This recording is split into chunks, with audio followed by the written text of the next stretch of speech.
G'day and welcome back to Reality Check. I'm your host, Ross Coulthart. Well, what an interesting time it is right now around the world with mystery objects. Perhaps they are craft or drones, perhaps not. But whatever they are breaching highly protected national airspace over major airports and sensitive military facilities with apparent impunity. Currently, it's Denmark and Norway. Previously, of course, earlier this year, it was the United States and Great Britain. Now, the long taboo subject of unidentified anomalous phenomena is increasingly becoming an issue of mainstream political concern. It's impossible yet to say what these objects are, but their apparent capacity to hover in position for hours far longer than off-the-shelf normal commercial or military drones suggests a highly advanced professional actor, perhaps a foreign state adversary. But there's no evidence yet of which country, if any, is responsible to date. These drones are also showing apparent stealth capabilities. They quite literally just appear over often highly secure facilities without showing up on radar, even though they're very large in many cases. And if they are radio-controlled, unmanned craft, they're not receiving signals on any known frequency that anyone I've spoken to has been able to detect. In the US, they've also apparently been able to change shape on occasion, making themselves appear to look like aircraft with jet or turbine noises, but they're moving impossibly slowly at extremely low altitude. They're also not hiding themselves at all, displaying flashing lights and often pulsing up, emitting a bright glow as they move, often erratically through the sky. Whatever these are, they're not ordinary drones, if they're drones at all. Now, while the United States, Britain and other Western countries, including my own here in Australia, have at times given wildly contradictory explanations for whatever these objects are, some governments are taking the possibility that these so-called drones might be some kind of unidentified anomalous phenomena very seriously indeed.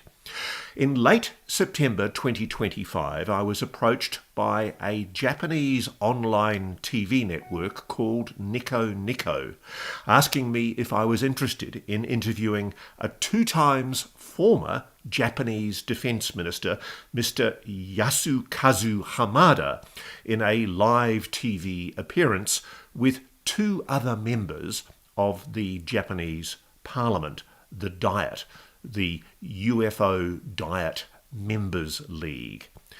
In May, this new parliamentary UFO group in Japan submitted a proposal to the current Japanese Defence Minister, General Nakatani, on UAPs. They called for the establishment of an office specialising in UAP issues at the Japanese Ministry of Defence, and for the collection, investigation and analysis of UAP information. They requested information sharing with the United States, periodic reporting back to the Diet, the Parliament, and public disclosure. Its primary purpose was to demand that the Japanese government tackle UAPs head-on as a genuine, authentic security issue.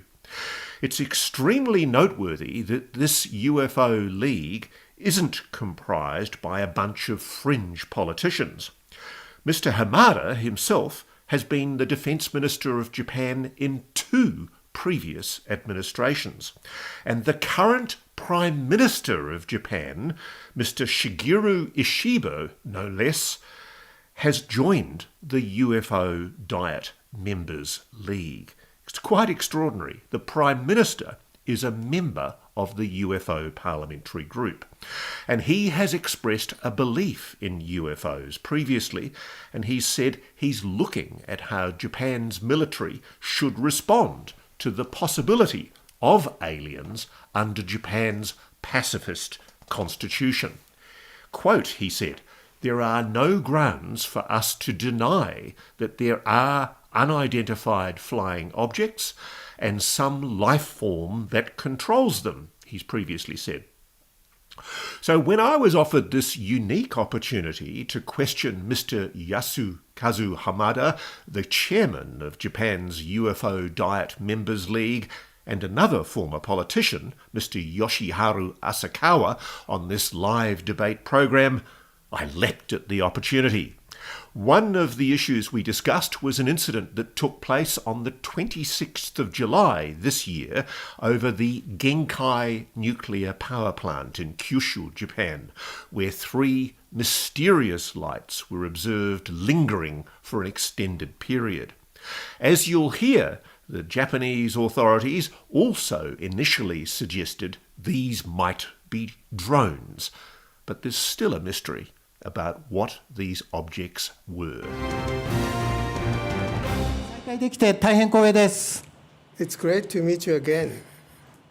It's nice to be back, and it's an honour to meet the parliamentarians who have been responsible for the creation of the UFO Parliamentary League. It's a very important step for Japan. 今どちらにいらっしゃるんですか? May I ask where you are now? I'm in Australia, very near to Sydney. I live very close to the city of Sydney. 会長にいつものようにインタビューをお願いします。お預けします。So thank you for being here so late at night in your time.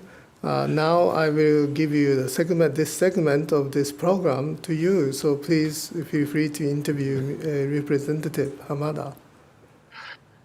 Can I firstly say to Representative Yasukazu Hamada, how honoured I am to be able to interview him for the TV network that I work for in America, in the United States. I'm a correspondent for NewsNation, which is a cable news network in the United States. Can I firstly ask you, sir, what is the feeling inside the Japanese government generally about the issue of UAPs? Is it taken seriously by the government, or is it like in Australia, the government doesn't think about it at all? So part of our activities was to make a recommendation to the Defense Department, and I believe that the Defense Minister and also the Defense Ministry are very serious, and they are very seriously making an effort on this issue.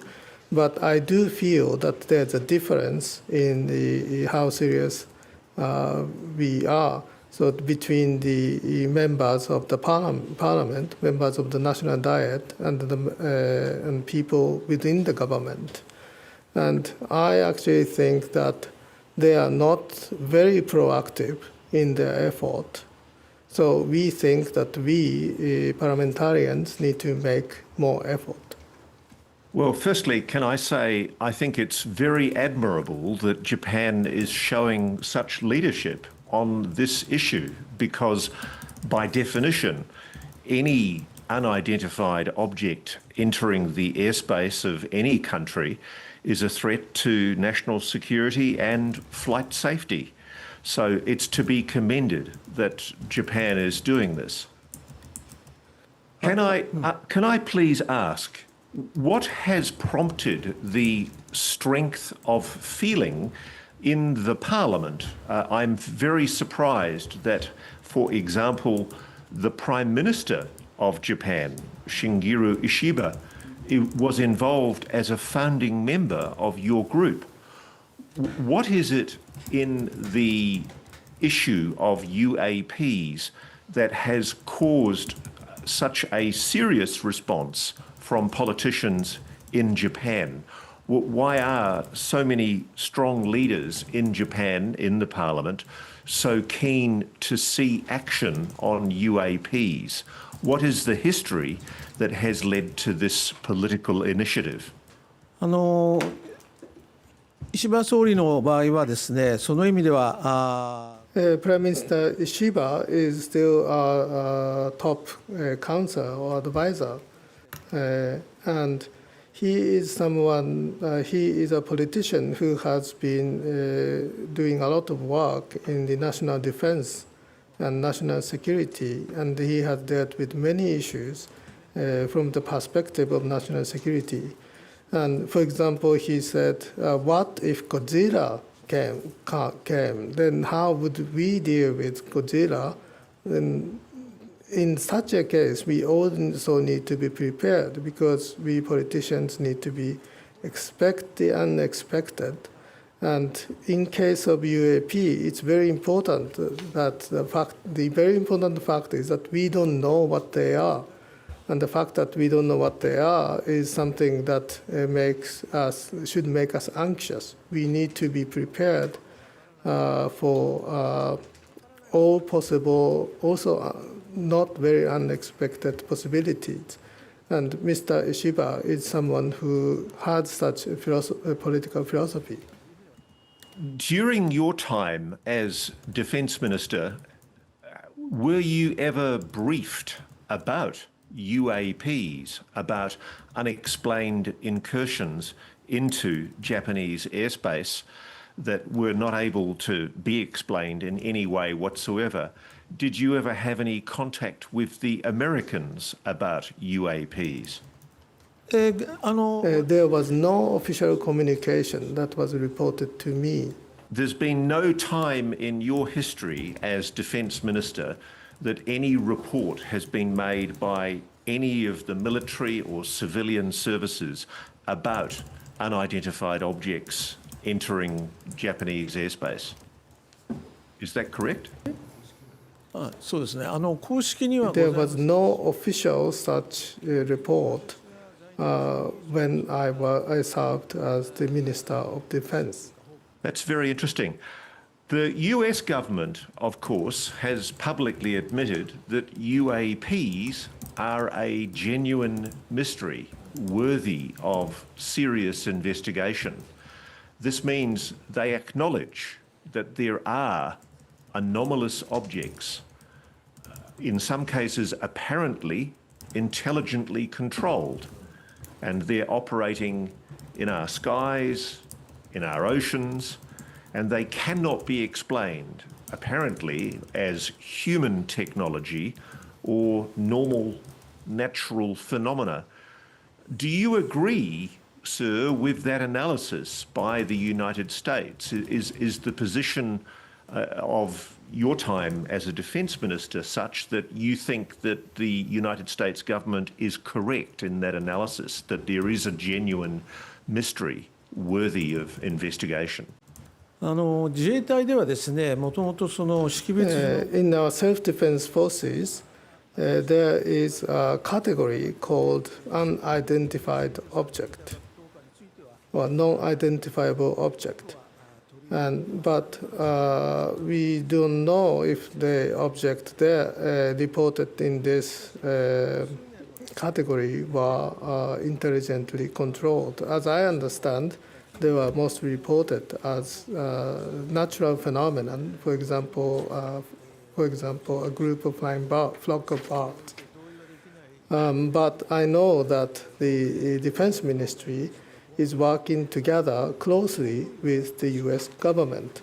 And because we have not made any attempt to analyze the information independently of them, we cannot say much about this topic, but I have been reported that they are actually working with the U.S. government and sharing information.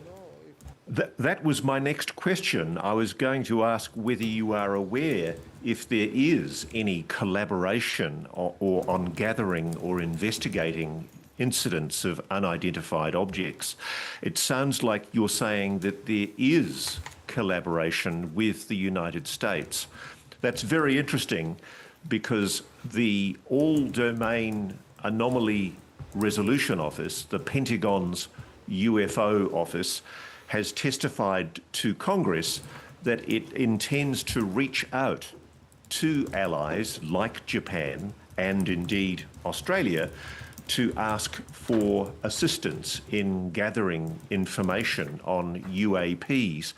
Can I please clarify, is the collaboration you are talking about a request from the United States for information to be kept by the Defence Ministry on UAPs? Could you please repeat the last question? So you said, please clarify the collaboration. Sure. I'm particularly keen. I think it's very significant that the Defence Ministry is assisting the Americans and collaborating on collecting of data.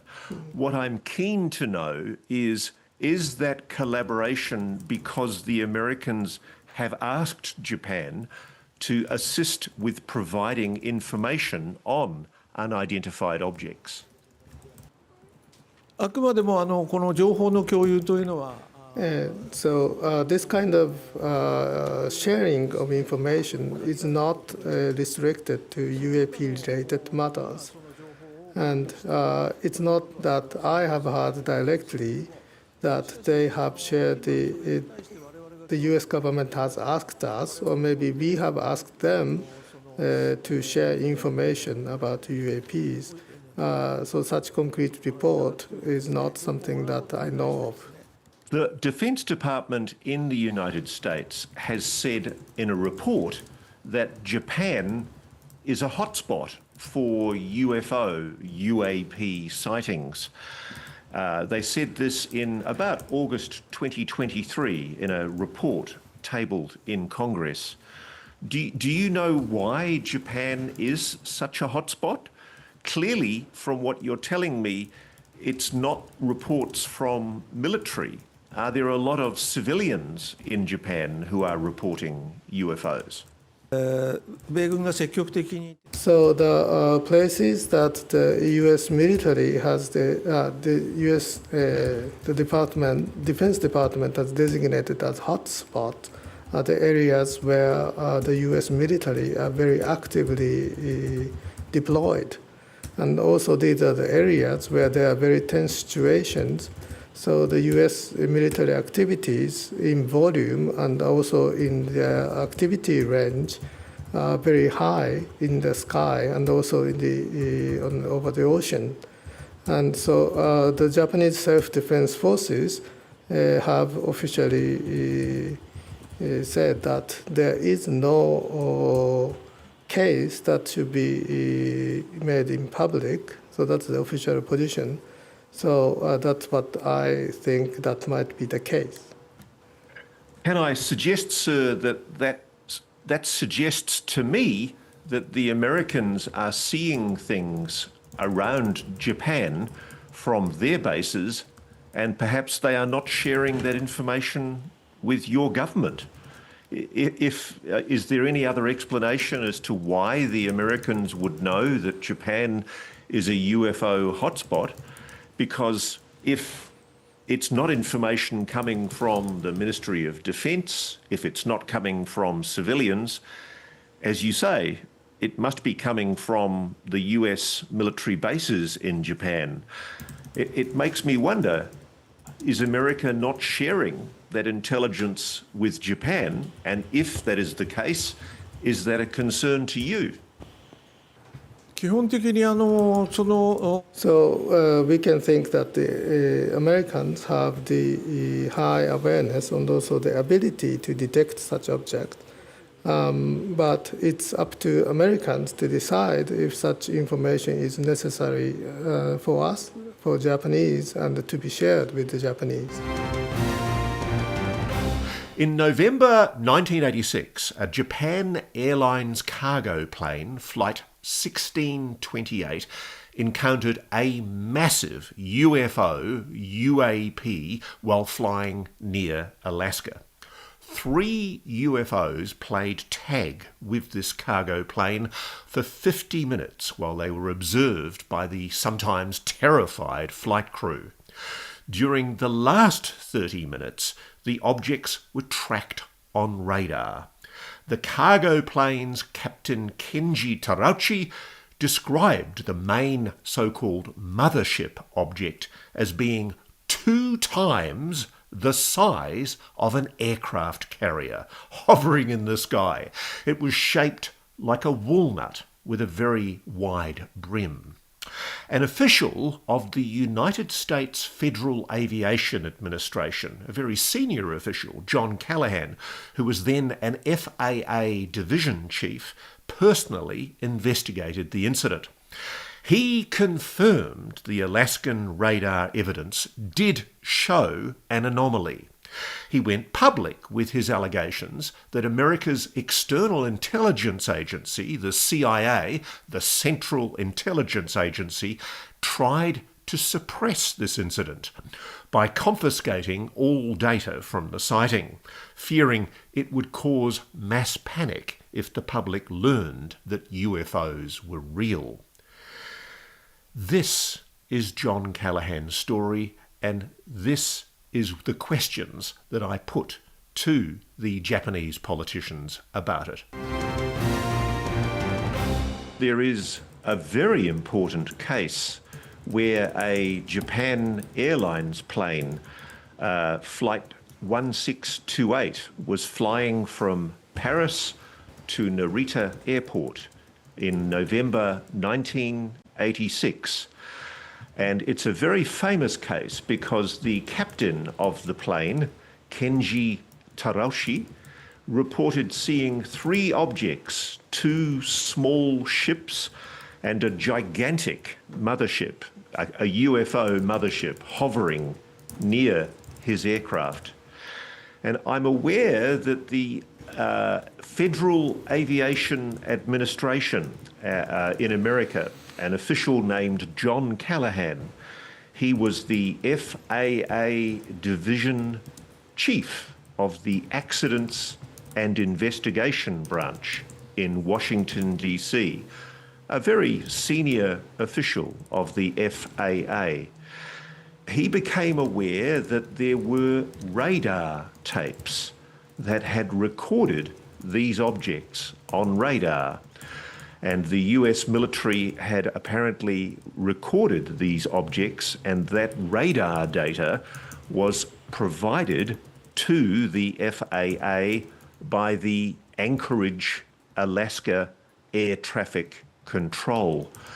It's interesting because I'm wondering whether the minister is aware of this case, because what it shows, I felt sorry for Captain Tarauchi because he was given a difficult time for speaking publicly about his sighting, and allegedly the CIA, the American Intelligence Service, intervened, according to John Callahan, to try to confiscate all of the radar tapes. But Mr. Callahan kept a copy and provided it to the public, and eventually it was made public. This is a disturbing case because it suggests that the intelligence agencies of the United States are trying to suppress evidence, even when a good person like Captain Tarauchi comes forward with evidence of a UFO. It worries me.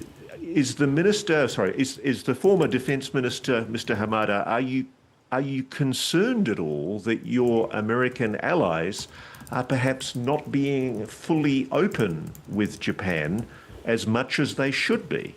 私この件についてはですね So this is not something that happened during my time as serving as a defense minister, and unfortunately, I had not heard of the possibility of American intelligence agency involved in this, and also I don't know much. I don't know enough about this case to make a comment. So I'd like Mr. Asakawa to talk about this. Thank you. 前回に引き続いてどうもありがとうございます。浅川義晴です。So this is something that happened in 1986, and I was at the time a high school student, and I remember that a very quality Japanese newspaper, Asahi newspaper, has dealt with the issue by just saying that it was a mistaken case of the sighting of Jupiter. で、この事件についてはもちろん And that was a very memorable incident. And also, people asked me about this incident in Mexico when I visited the Congress, and also at Seoul when I visited them last year. So this is a very famous, world-famous incident.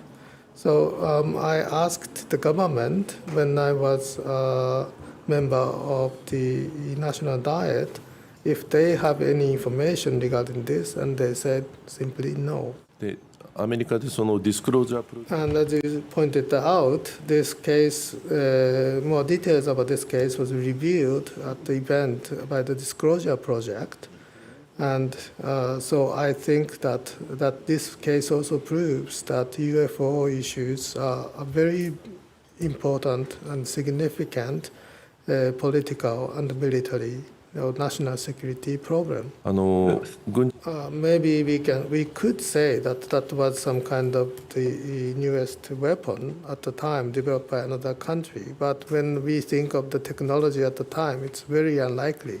この JAL の So whether the information regarding this issue is still in the government preserved is I don't think that is likely. But if we have witness testimony and also maybe the data from the U.S. government, we can re-examine this issue.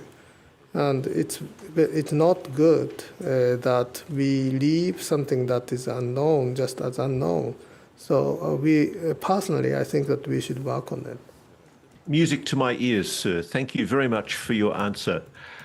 I'd like to move on now to the Genkai nuclear power plant incident in July. I noticed that the police have made the finding that these objects were high-altitude aircraft. But my reading of local news reports suggests that not everyone agrees with that analysis. Does Representative Hamada or anybody in the panel have a view as to whether the finding that these were just high-altitude aircraft to explain the luminous lights seen over the Genkai nuclear power plant, does that meet your expectations? Do you concur? Do you agree with that finding? まさにこのようなです。 I believe that when something like this happens, the question whether we as the government are prepared to respond is questioned. And as you know, we have had a special hearing on August 7th, and we talked with the Kyushu power company, and we also from the officials of the related ministries and agencies. And we will actually talk about this later in this program, and then you can also figure out what actually are problems with this incident. And this is an issue that many people are interested in, not just members of the Parliamentary League. On March the 11th, 2001, a powerful earthquake and a subsequent tsunami disabled the Fukushima Daiichi nuclear power plant in Japan, leading to the meltdown of 3 reactor cores and the release of large amounts of radioactive material. A huge area was and remains evacuated. There was extensive contamination of the surrounding land and sea. Around about 10,000 people were evacuated. The accident was classified as a level 7 event, the highest possible on the international nuclear and radiological event scale. It signified a major release of radioactive material with widespread health and environmental effects. I was intrigued by reports at the time from Japanese media and civilians with mobile phones who suggested that around the time of the Fukushima meltdown in 2011, large numbers of people, including TV media, witnesses, saw UFO orb-like objects over or near the critical reactor meltdown site. There was this video published online showing multiple white dot orbs hovering over or near the plant. By way of background, there were similar sightings also at the time of the Chernobyl nuclear plant meltdown in Ukraine in the Soviet Union in April 1986. The former Soviet official newspaper Pravda reported that hundreds of people witnessed a UFO hovering over the Chernobyl plant for roughly 6 hours during the disaster. It even reported claims that the UFO might have been responsible for a significant reduction of the radiation levels released by the destroyed reactor. I was intrigued to know if this former Japanese defense minister had ever heard such claims about Fukushima. One of the reasons I'm very interested in the Genkai case, sir, is because it has been reported that there was an earthquake in the Saga prefecture at 9 p.m. that evening, just 3.5 hours before the sighting. The earthquake hit. There was an earthquake at 9 p.m. on the Saturday evening, and there were reports over the facility at Fukushima as well of craft over the Fukushima facility. And I'm just wondering whether there's any possibility that there is a link here with earthquake phenomena. Have you considered the possibility that what we are talking about is some kind of non-human intelligence being concerned about nuclear power plants possibly being under threat from earthquakes in a place like Japan, where obviously there is a great deal of seismic activity? その点についてはまた浅川先生ですか。浅川の方で、はい。まず地震と So I have heard that there could be some kind of light as a natural phenomena when earthquake happens, but we don't know if these UAPs had any relationship with the earthquake. So regarding the nuclear Fukushima nuclear reactors and UAPs. So they say that they have seen UAPs on TV camera, and I actually know someone, a journalist, who has been there and filmed the UAPs and also had seen them with his own eyes. But I'm not sure if we can think about this and the Genkai incident at the same level. But I'm aware that Aro has said that there might be some kind of relationship between nuclear facilities and UAPs. There certainly is. That's very interesting. That's a very interesting answer. I'm very interested in that. Can I ask Mr. Hamada, is there any mandatory reporting system for pilots in the Defence Force or civilian aircraft? Is there any requirement that UAPs be reported? One of the big problems in America, I have found this as a journalist, is many military people feel that it would damage their career to come forward with a sighting of a UAP. so they often see these objects, but they don't report them. Is there a mandatory reporting requirement for UAPs in place in Japan? And if not, do you think that that would be a good initiative for the Defense Ministry to follow? はい、民間の For the civilian pilots, there is no such mandatory system. For self-defense pilots belonging to self-defense forces, there are a variety of report systems, and they are mandatory. And according to the ministry in charge of transportation, at this point, there is no such worry. So that will be my answer. But Mr. Nanao says that I should read out some the PowerPoint that he is now showing to you. Good. So in 2020, September, Taro Kono, who was at the time defense minister, has made a special order, or he has directed the self-defense forces how to respond to UAPs. And that is, so there are 3 points. They should make sure that that these cases are reported. That's the first point. And the second point is, as far as possible, they should try to make a photo or try to make some kind of record.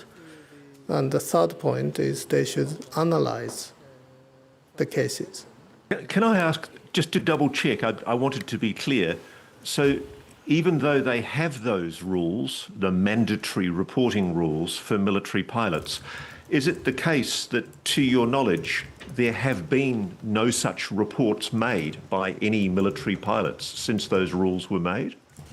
国会で浜田 When I was a member, Mr. Sakawa says, when he was a member of the National Diet, he asked some questions to the Defense Minister Hamada and also Defense Minister Kihara. And he had received a very epoch-making answer. One of the officials of the Defense Ministry had said, there is nothing that we could share with the public at this point.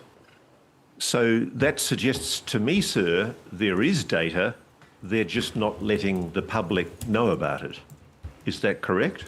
これを何度も So I've received this answer after many questions. And so my understanding is that they are saying that there might be or would be something that could be publicized or shared with the general public when certain conditions are there.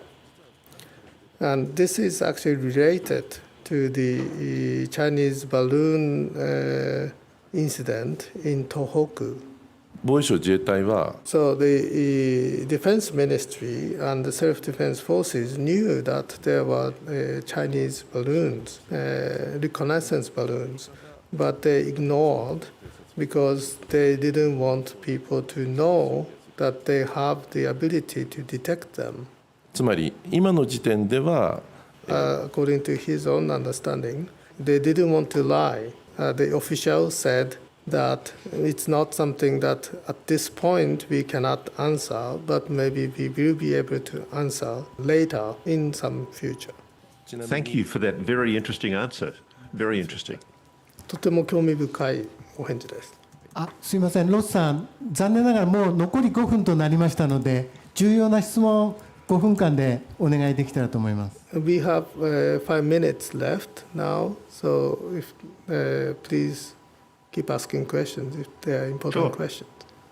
Can I please ask both Mr. Hamada and Mr. Asakawa individually, do either of you have a view as to whether you believe that this planet is or has been visited by a non-human intelligence? What do you think of the likelihood that we have being visited by a non-human intelligence? And do you think there is any good reason why, if governments somewhere do know about them, should we know about them, or is there a good reason to keep it secret? If you knew about it, would you tell the public? 今の We need to understand what is visible right in front of our eyes, and there are possible things and unlikely things, but when there are things that we have not been able to see that are increasingly being seen by us, maybe we need to admit it. But if it is possible that there is such existence, then that is something that we need to investigate. And in our UAP parliamentary league, such things should be our main concerns. And if we need to confirm, we need to investigate. And if we can confirm, we should be able to share. And we are willing to share the information. And Mr. Watanabe, and he says that we are surrounded by China and Russia and North Korea, and these countries are more hostile to us, seemingly, than the space aliens. Very good point. 偵察目的で日本にですね UAP が Japan is a UAP hotspot, and it's possible that these countries will send us also some kind of reconnaissance planes. ですから私たちは警戒監視や情報 So we think that it is important to be alert and to collect information, and we need to have one place where the information can be collected and analyzed, and we need to create laws to make such changes in our government, and we need to collect information from civilian pilots as well, and we need to find out if these objects are from hostile countries or maybe from the outer space. Well, I thank the honourable representatives for their answers, and can I say I very much admire the fact that Japan has created this UAP parliamentary league. It's a very important step, and I think you are showing a progressive initiative that is way ahead of Australia, and I think even some in Congress. I think you are shining a light for other countries, and I very much admire, I know a lot of people would show great respect for the efforts that Japan's politicians are making to get to the truth of this very interesting mystery. Thank you so much, gentlemen, for your kindness in giving me this time.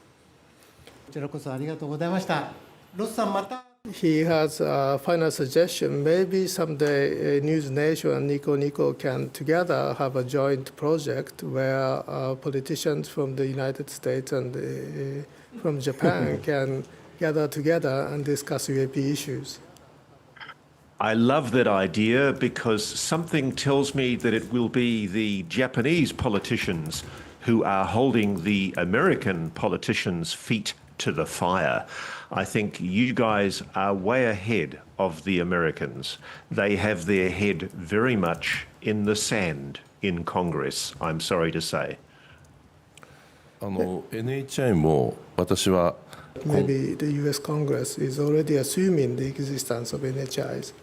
I think there are some. There are definitely some good politicians in Congress who are trying to get to the truth, but sadly we have learned today that yet another year is going to happen where the laws that we need to be passed to allow greater disclosure before the Congress, they have been blocked once again by the same people in the Congress who do not want this story to be investigated. It's very frustrating because there are many good people in Congress. There is an oversight committee led by Representative Anna Paulina Luna. It has members like Representative Eric Burleson, who I know has spoken to your group before. It also has Representative Tim Burchett, and they are doing good work to try to get to the truth. Unfortunately, there are some in Congress, and they have the numbers, who are trying to stop this story from being properly investigated. I think maybe it will take leadership from Japan to get this story out. Thank you very much. And I have recognized in this program that maybe I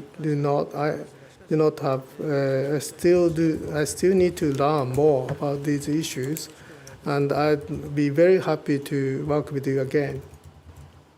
We would be honoured to collaborate with your TV network, Nico Nico. It would be good fun. We can both try to find out the truth. Thanks for joining us for what was an intriguing opportunity to question a 2 times former Japan Defence Minister about his interest in the UFO mystery. I know the Japanese politicians who are members of this Japanese parliamentary UFO league want to liaise with other politicians around the world to share information and help develop protocols for how to respond to this mystery. Exciting too that the Japanese Prime Minister, the existing Prime Minister, is himself a member of this UFO league. Such remarkable candour and transparency on the UAP issue is to be commended, and maybe countries like Australia, the US and other Western nations struggling with this ongoing drone mystery could take a leaf from Japan's book. We'll keep you posted on developments, and if you'd like to ask me any questions in our weekly Q&A, you can get hold of me at realitycheck@newsnationnow.com. Thanks very much.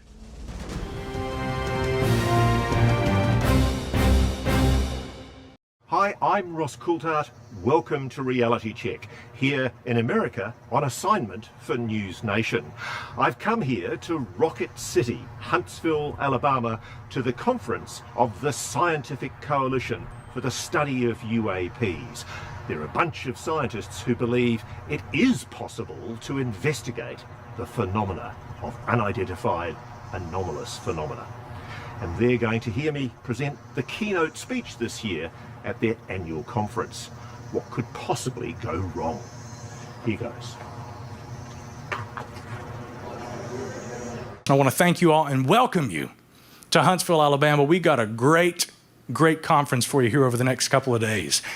And with that, I would like to now introduce our keynote speaker. I have a few words I'd like to say about this gentleman who has traveled a great distance from long far away to be here with us this evening. I think most of you probably who have seen him on NewsNation, you know a little bit about Mr. Ross Coulthart. Ross is a multi-award-winning investigative journalist and author with over 3 decades of experience in newspapers and television, including reporting for Australia's Sydney Morning Herald newspaper, ABC TV's Four Corners, the 9 TV networks' Sunday program, and 60 Minutes.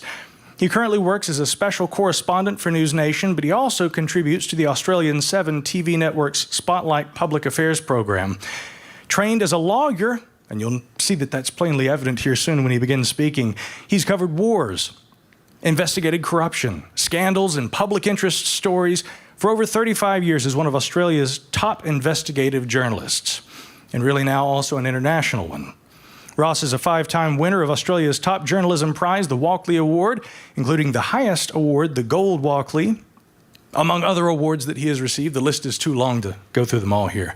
He's a best-selling author of 6 books, including In Plain Sight, an investigation into UFOs and impossible science. In June 2023, Ross also interviewed a gentleman by the name of David Grush on NewsNation, someone, of course, a name that's probably familiar to most of us here. And he now hosts a regular segment on the UAP topic there on NewsNation. Last but not least, Mr. Coulthart is also a gentleman I consider a colleague, and he's also a fellow member of the SCU. So please Without further ado, would you join me in welcoming Mr. Ross Coulthart?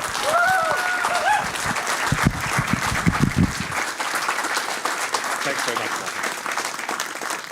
Micah. Thank you very much, Micah, and thank you everybody for having me here. It's an honour and frankly daunting to be invited as a journalist to speak to a room full of scientists. You know, I'm expecting to be thoroughly peer-reviewed and skewered by the lot of you. But I also want to pay a special recognition to the gathering of government, industry, defence, military, intelligence types who I'm sure are sort of back there in the background. One of the things that I think makes this event very special is that it does offer a portal, a respected portal for that discrete nexus between the government, private aerospace and the scientific community to talk about a topic that, despite overwhelming admissions from the US government, I mean, frankly, it's a lay-down misère that it's real, whatever it is, there's a there. It's a subject that's still treated with such ridicule and stigma. And I think the great thing about SCU is it's an organisation that represents an attempt by science to deal with the subject objectively and rigorously and to give it solid sceptical peer review. And that's what this should all be about. And as Micah acknowledged, as you would all know, I was involved in interviewing David Grush last year for the news network NewsNation when he went public. And he tells me he was here in 2022 very discreetly up the back. And if there's anybody here in the audience from the intelligence community who wants to tell me where the TR-3B Aurora is in that particular cave in Area 51, I'll be in the bar later. It is very, very daunting sticking your head up and speaking about the UAP issue because there is a hostile intolerance, a disdain in much of establishment science for the notion that the subject of UAPs, unidentified anomalous phenomena or aerospace phenomena, as Rich acknowledged, whether it should be taken seriously at all.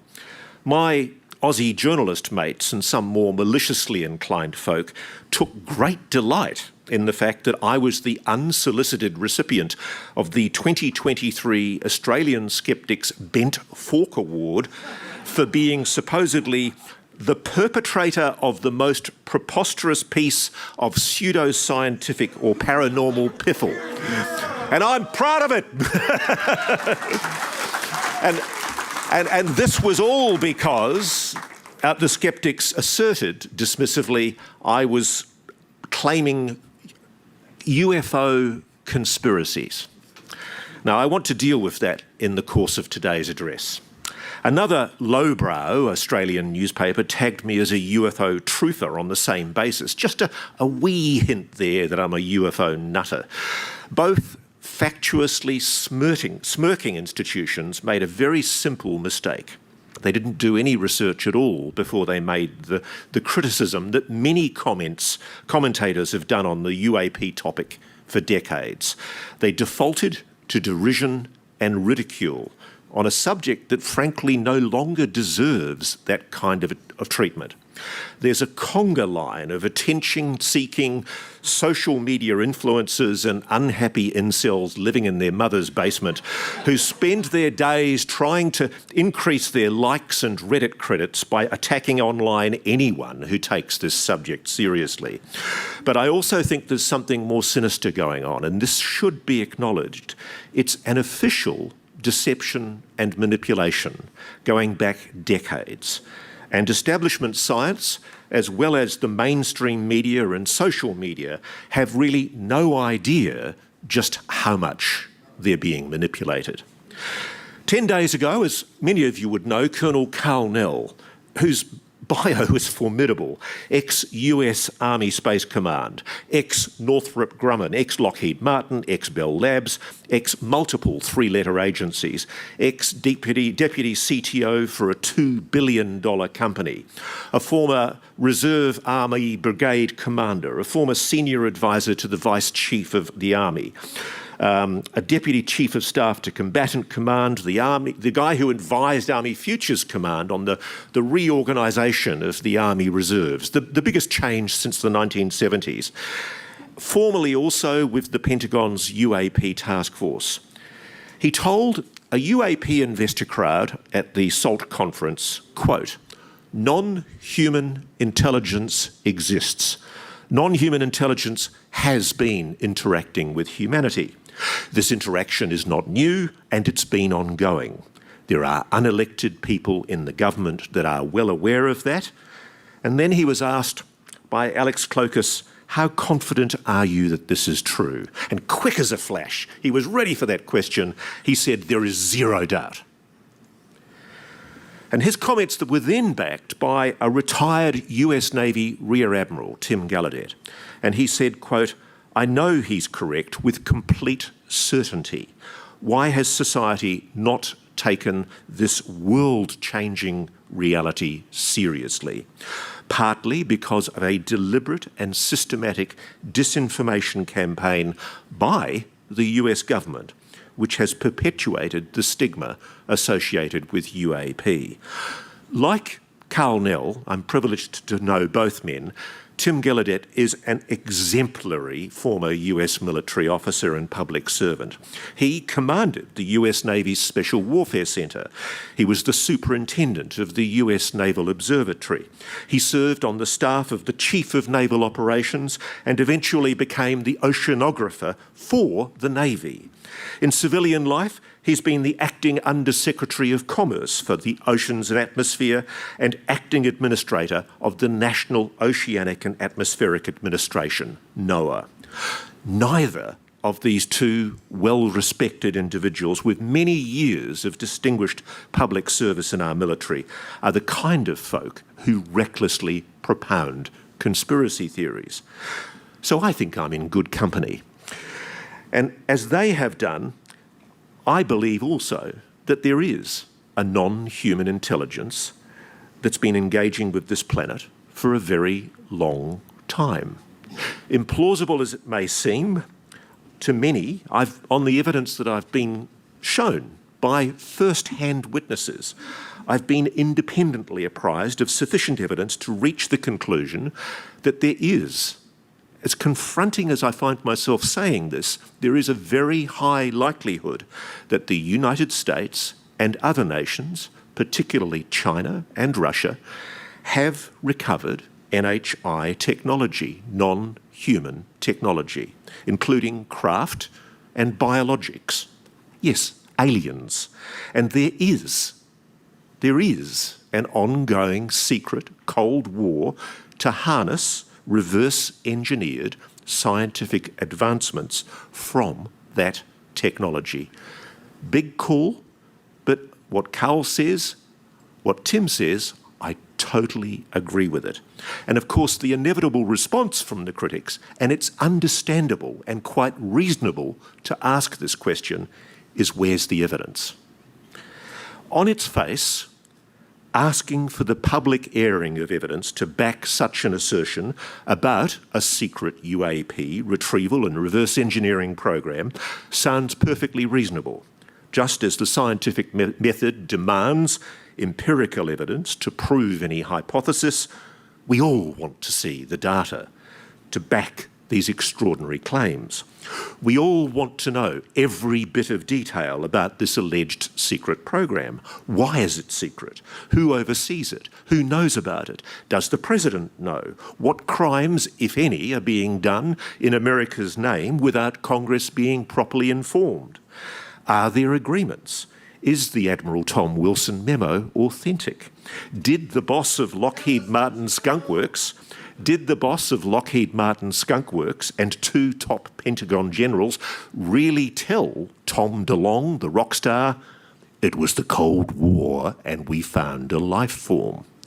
I find that an incredible story. And the amazing thing is that whole saga is revealed in a WikiLeaks leak. Emails from a White House staffer recording the fact that senior Pentagon generals were having a conversation with a rock star prior to the Trump-Clinton election campaign discussing the possibility of disclosure. That's irrefutable evidence that requires investigation. And that's all I'm saying I feel as a journalist I'm obliged to do, to investigate it. If this is all true, it's indubitably a very cleverly kept secret. And as the gatekeepers well know, so much of that evidence, that data, is locked up in highly classified programs. Most of the people overseeing those programs, I know, have no idea what's behind it. And the best trick of all, until recently, has been the way we've allowed ourselves to be so brilliantly deceived. The novelist Margaret Atwood once wrote, "The best way of keeping a secret is to pretend that there isn't one." And that's what I suspect unelected officials chose to do with what we will call, euphemistically, the program. They very deviously convinced opinion leaders in politics and the media and their shills on social media for years that there is no secret, that everyone's come forward and deluded themselves, or that they're lying, that they've dreamt up a cock and bull story about recovered alien technology, and for reasons best known to themselves, they're destroying their reputations by coming up and promoting a wacky conspiracy theory. Believe me, this is not good for your career. But clearly, the insiders advocating disclosure know something. They're not legally allowed to tell us about it. And even if they want to, they can't. And what most of the commentators also fail to understand is that it's not the general public that has to be convinced. The American public, frankly, at the moment, is mostly irrelevant in this ongoing debate, except for the fact that you all vote. What matters most right now is that members of key oversight committees in Congress and the President and his National Security Committee wake up to the fact that this is real. It's a major public interest issue of concern, and they start doing the job that we entrust them to do. That's the only forum where the full story of the program can legally be investigated and exposed. And that is starting to happen. As we all know, there's a new attempt that's just come out in the last day for a new UAP disclosure bill. It's so important. So much of the evidence that would finally make Congress finally wake up to what's been going on is highly classified. It can't be discussed publicly by those who've been read into it. It's a very, very clever catch-22. What do people want Callahan to do when they demand that he publicly reveal his evidence? He'd risk a prison term for revealing the classified details of what I'm absolutely certain he knows, if it's all true, of course. If it's all true, it's probably the biggest secret in human history. Clearly, Colonel Nell knows a lot more than he's letting on. And as David Grush has explained, most of this program is hidden inside what are called waived, unacknowledged special access programs, WUSAPs. And they're funded by black budgets that are meant to be funding other defence projects. That's why David's pointing out that this is illegal. It's a breach of the accountability rules in Congress. Now, remember last year, the Pentagon failed to properly account for an astonishing 63% of its $3.8 trillion of assets. That means 2.4 trillion of the public money spent on defence assets is unable to be accounted for because, according to the Government Accountability Office, quote, auditors were unable to obtain sufficient appropriate evidence to provide a basis for an audit opinion. This has been an issue for GAO since 1981. That's why we're here. And yet for most of the media, it's a big yawn, hardly worth the story. If Congress just started asking questions about why the Pentagon can't balance its ledger, the secret would break wide open. What Callahan, Tim Gallaudet, and the other high-profile commentators on the UAP issue, Lou Elizondo, Chris Mellon, Eric Davis, Hal Puthoff, Jim Lukatsky, Colm Kelleher, Kit Green, Jay Stratton, and David Grush, what they're all constrained by, and the gatekeepers of this secret know this all too well, What they're all constrained by is the national security oaths they swore to protect. If what they say is true, then the irony is excessive government secrecy is being improperly exploited by the gatekeepers of this secret to conceal a national scandal from the Congress and the American public. These former defence and intelligence community insider commentators speaking out for UAP transparency, for your right to know, they're patriots. They think it's wrong that, as I've heard from one haughty, very senior aerospace executive on one occasion, so that some of the people guarding this secret disdainfully refer to the president, for heaven's sake, as a temporary employee. That's the attitude. They assert he or she has no right to know. At the heart of David Grush's allegations is the incredible claim that things are being done in America's name in collusion with private corporations with taxpayer money that may in fact be gravely immoral, illegal, perhaps criminal, with flagrant disregard for accountability to Congress, in fact, deliberate evasion. There are allegations here that must be fully investigated. The people pushing for UAP transparency respect the notion in Article 1, Section 1 of the US Constitution. I warn you, I'm a lawyer. All legislative powers herein granted shall be vested in a Congress of the United States, which shall consist of a Senate and a House of Representatives. 232 years ago, in 1792, a Major General, Arthur St. Clair, led an incredibly disastrous expedition into the Northwest Territories in which 700 federal soldiers were slaughtered by a confederacy of Native Americans. A special investigation was established, and that congressional inquiry created an extremely important legal precedent. It enshrined in law the idea that Congress does have the power to inquire into executive power.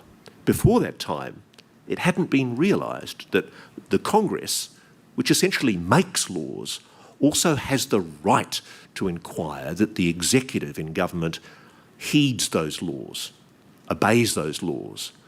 This oversight is at the heart of your Constitution. I studied to be a lawyer before I became a journalist, and I think the US Constitution is a thing of beauty. It enshrines rights that in my country, Australia, as in many English-influenced parliaments, they're not codified at all. Rights such as your incredibly beautiful First Amendment constraint that Congress, quote, shall make no law abridging the freedom of speech or of the press. My Australian Constitution does not explicitly protect free speech or freedom of the press. It's just implied very, very weakly in case law. I suspect that under English law, well, Colonel Carnell and Chris Mellon and Lou Elizondo, they'd be in the Tower of London by now, and the Lord High Executioner would have chopped off David Grush's head. About 8 years ago, I started thinking about writing a new book. Books are a bit like babies. You only start thinking about writing another one when you've forgotten the pain of the last one. I've had a very interesting career so far in public affairs, TV, investigative journalism and broadsheet newspapers, and I started thinking about what was the subject that was the one that everybody told you shouldn't look at, the most stigmatised, the most taboo, but also the one that had the most obvious leads for investigation. And that story, of course, was UFOs, unidentified anomalous phenomena, UAPs as we call them now. There is no story more stigmatised in journalism. If it's covered at all, it's treated with ridicule and contempt. And I could never understand why, frankly. Yes, there are some mentally ill people who are drawn to this subject, but it's always struck me how so many UAP sightings witnesses that I meet are credible, often highly intelligent people describing something anomalous that baffled and sometimes even scared them. Numerous times in the last few decades, in my career, I've taken calls from people, first-hand witnesses, telling me they've seen UFOs, UAPs. Many claimed to have seen intelligently controlled craft, clearly not human technology. And I have to admit, I treated them with ridicule, dismissiveness and stigma. I remember very early in my career, there was a woman who rang the news desk of the newspaper I was working for, and she said she'd seen a UFO while she was hanging out her washing on her washing line, and she'd run inside, grabbed her film camera and taken 3 shots, and she said she still had the film in the camera. And so I said, oh, that's interesting, bring it in. And so the photographic editor developed the film straight out of the camera as we all waited outside, and out he came with this huge big blow-up of a metallic disc hovering over this woman's washing line. And I freely admit I was a young buck in the newspaper, and I was very excited, and I took it to my editor later in the day and I said, look at this, we've got a great story. And he scoffed, and he said, Roscoe, we don't do stories about UFOs. And I said, why not? And he said, they're nonsense. And for days afterwards, I was doing little tinfoil hats on my desk, and you learned very quickly as a journalist, you don't cover this subject. And frankly, I found it perplexing because I'd found the woman credible. And time again in my career, I was given very clear indications that, contrary to that perception, this was something real. I was doing a story for an Australian public broadcaster on the Royal Australian Air Force, and I was with some very, very senior officers at the end of a day's filming. And after the second beer, one of them leaned across the table and said, why don't you chaps do stories about UFOs? And quick as a flash, I came back and I said, oh, because they're nonsense. And he said, no, they're not. And in the course of an evening, he was calling pilots across from all over the room in this officers' mess at an airbase and saying, tell them what you saw. And they're going, you sure, boss? And he goes, yeah, tell them. And all these pilots had seen these weird objects, and they were talking about them, and they were thrilled, almost relieved that they could talk to somebody like me about it. But would anybody go public about it and talk about it? No way. There was so much stigma. So I set out investigating UFOs, and one of the first things I did 8 years ago was read Nick Cook's excellent book, which I all commend to you, The Hunt for Zero Point, which frankly is the definitive beginning for me on the search and the explanation for what really lies behind this mystery.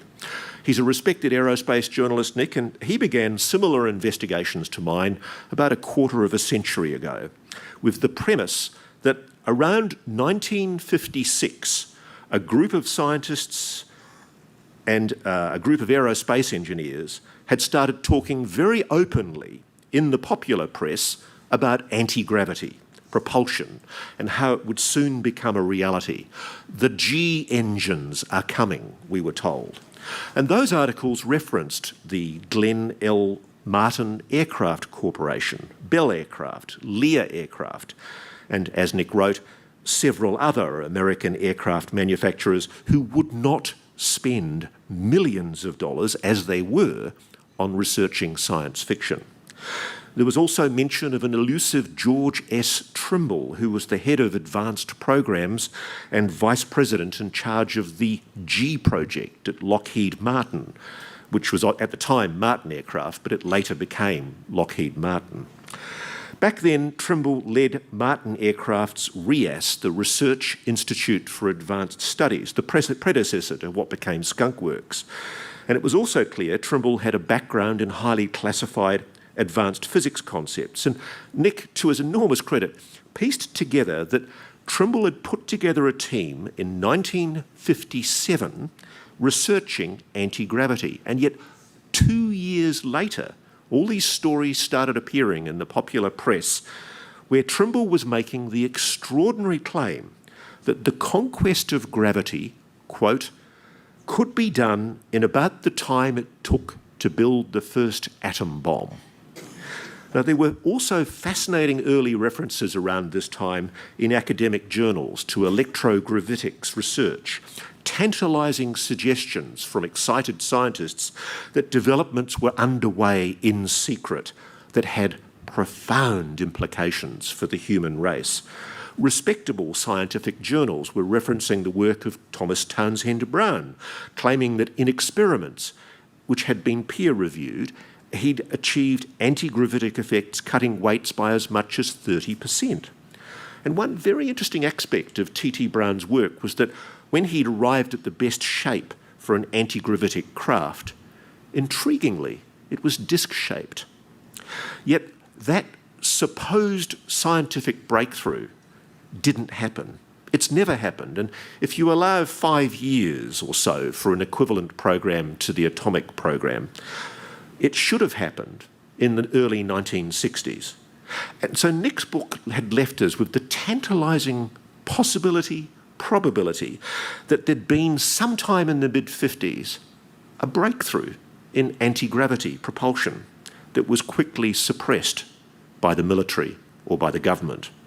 For a very brief moment, scientists had talked openly about it and freely about the dawn of a new age, huge implications for mankind. And then, bang, the door closed and everybody shut up about it. My dilemma as an investigative journalist was that, assuming such a secret program existed, how on earth could I possibly track down these scientists, private aerospace workers, military and intelligence officials who might be involved in such a program? And moreover, how could I make them receptive to a quiet chat? And how could I protect them as sources if they chose to speak to me? And I was only too aware of just how totally compromised modern communications are. I was involved in Australia in breaking a world exclusive story about the existence of a communications spying system called Echelon, where under the UQUSA agreement, the UK-USA agreement in which Australia, the UK, the USA, New Zealand and Canada participate. There'd been a secret code-breaking agreement since the Second World War, but that had also morphed into a communications spying system where, quite literally, we were tapping not only the undersea cables, we were also intercepting satellites and listening in randomly to communications and sifting through billions and billions of communications all over the world with this sophisticated computer system that could pick up not only words but even accents. And that revelation shocked me, that how wide open modern communications are. More recently, I did a story for Australian 60 Minutes about a breach in mobile phone security that still exists called SS7, Signalling System 7. The story was eventually run on CBS 60 Minutes here in America. And what that revealed is that there's essentially a hack built into mobile phones that allows anyone with knowledge of this hack to listen in to any call. And we demonstrated it on national television. So how could I communicate with these people without compromising them? I reached the conclusion that the only way to do it safely was to find out who they are and where they lived and write them a letter. And that's what I did. I wrote 160 plus letters and mailed them, and it took months, but I waited. So to figure out who I was writing to, what I did was I read, listened and watched pretty much everything I could that referenced this purported dark secret history of anti-gravity. I combed esoteric scientific papers for key words, and I looked who were the military R&D geeks, which companies won the most interesting looking contracts, who studied advanced physics at universities, reputable universities, and then disappeared. And some of the same names started appearing. I just treated it like any other investigation, not necessarily with the assumption that this program existed, but if it did exist, how would I find these people? And once I'd compiled an open source list of those scientists and commentators and anybody else who I thought might be useful, I I got the list going and started writing letters. And even at that stage, though, I was still sceptical. I have to admit, what I expected to find at the end of the rabbit hole was a secret US black military program that was building conventional advancements in aerospace technology. I figured it was a good story to blow all this UFO baloney out of the water. I was going into it with the full expectation it was complete nonsense. I started getting letters back, to my amazement, quite quickly, and a few of those who responded early on very sternly told me never to call them or write them ever again, which was quite instructive because I then realised who they were and where they were, and I started intensifying my focus on those particular institutions. A lot of other people were very chatty. Some told me to talk to friends of theirs, and I soon built up, quite frankly, an enormous database of names. And the important thing, and I think this made a difference, was that I left no electronic trail, because the worst thing you can do as a journalist is burn a source. It kills you. Nobody will ever trust you again.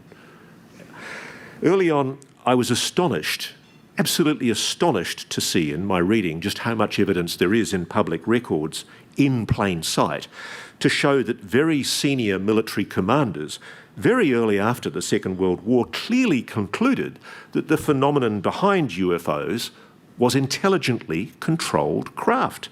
In fact, they were seen to be, quote, evasive when sighted by friendly aircraft. I'm citing here the quite extraordinary Twining memo of September 1947, in which Lieutenant General Nathan Twining, the head of the US Army Air Force Air Material Command, acknowledged the flying discs being seen by many witnesses in US skies at the time were, quote, something real and not visionary or fictitious. And the general reported that the way these objects behaved clearly indicated that they were controlled, either manually, automatically, or remotely.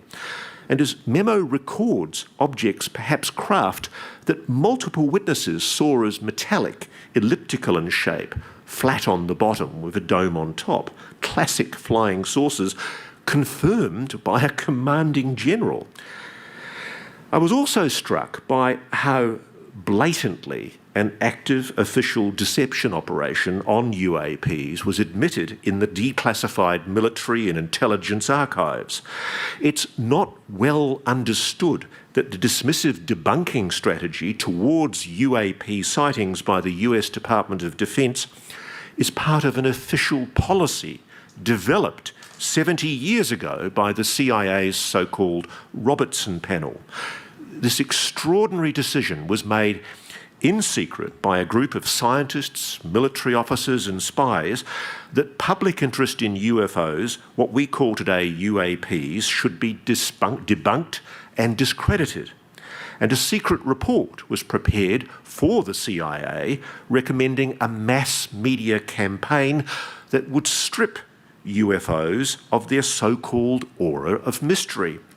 The report said, and I quote, and it's an astonishing quote, "The debunking aim would result in reduction in public interest in flying saucers, which today evoke a strong psychological reaction. This education could be accomplished by mass media such as television, motion pictures and popular articles. Basis of such education would be actual case histories, which had been puzzling at first but later explained. As in the case of conjuring tricks, there is much less stimulation if the secret is known. Such a program should tend to reduce the gullibility of the public and consequently their susceptibility to clever, hostile propaganda." Now, obviously, the official explanation for why the CIA talked explicitly about tricking the American public is this idea that all of this public reporting of UFOs was causing a huge drain on the Air Force's time because they were having to investigate them. And so they were arguing that we should suppress this in the public interest because it was making a national security threat, because then they wouldn't be able to focus on the real UFOs. But to me, that's a completely nonsensical argument, because if you think about it, You want your public to be alert and alarmed. You want them to report any kind of anomalous phenomena.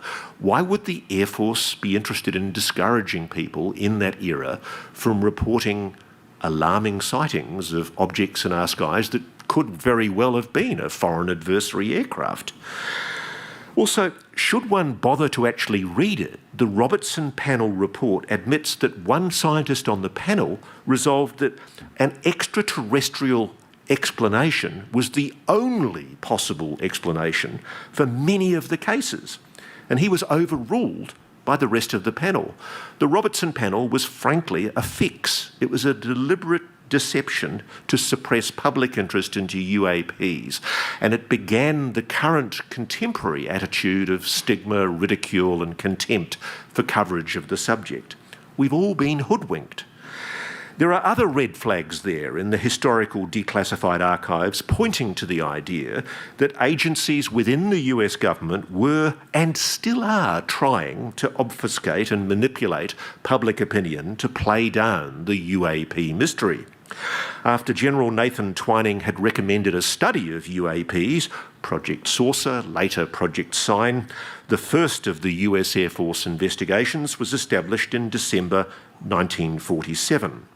And that official report, released a year later, declared that these objects were not extraterrestrial. It didn't provide a jot of evidence to support such a claim, and it suggested, without this evidence, that they were possibly of Soviet origin.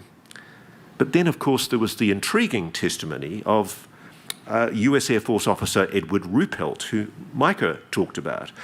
He'd seen a secret Project Sign report, and he blew the whistle on it. Estimate of the situation, which had declared secretly that these objects were interplanetary craft. There's a whiff here of a cover-up. Declassified FBI files also show that Edgar Hoover, J. Edgar Hoover, the FBI director, was briefed in 1950 about reports of 50-foot wide crashed flying saucers and small humanoid bodies being recovered from the New Mexico desert.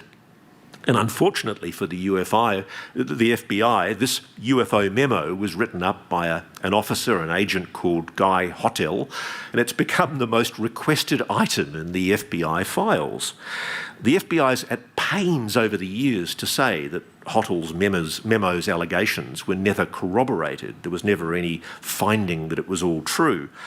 But it soon becomes clear that the many compelling witness reports that provided the basis for these claims, from purported crashes at Roswell, Aztec, New Mexico, and Kingsman, Arizona, they cannot be quickly discounted.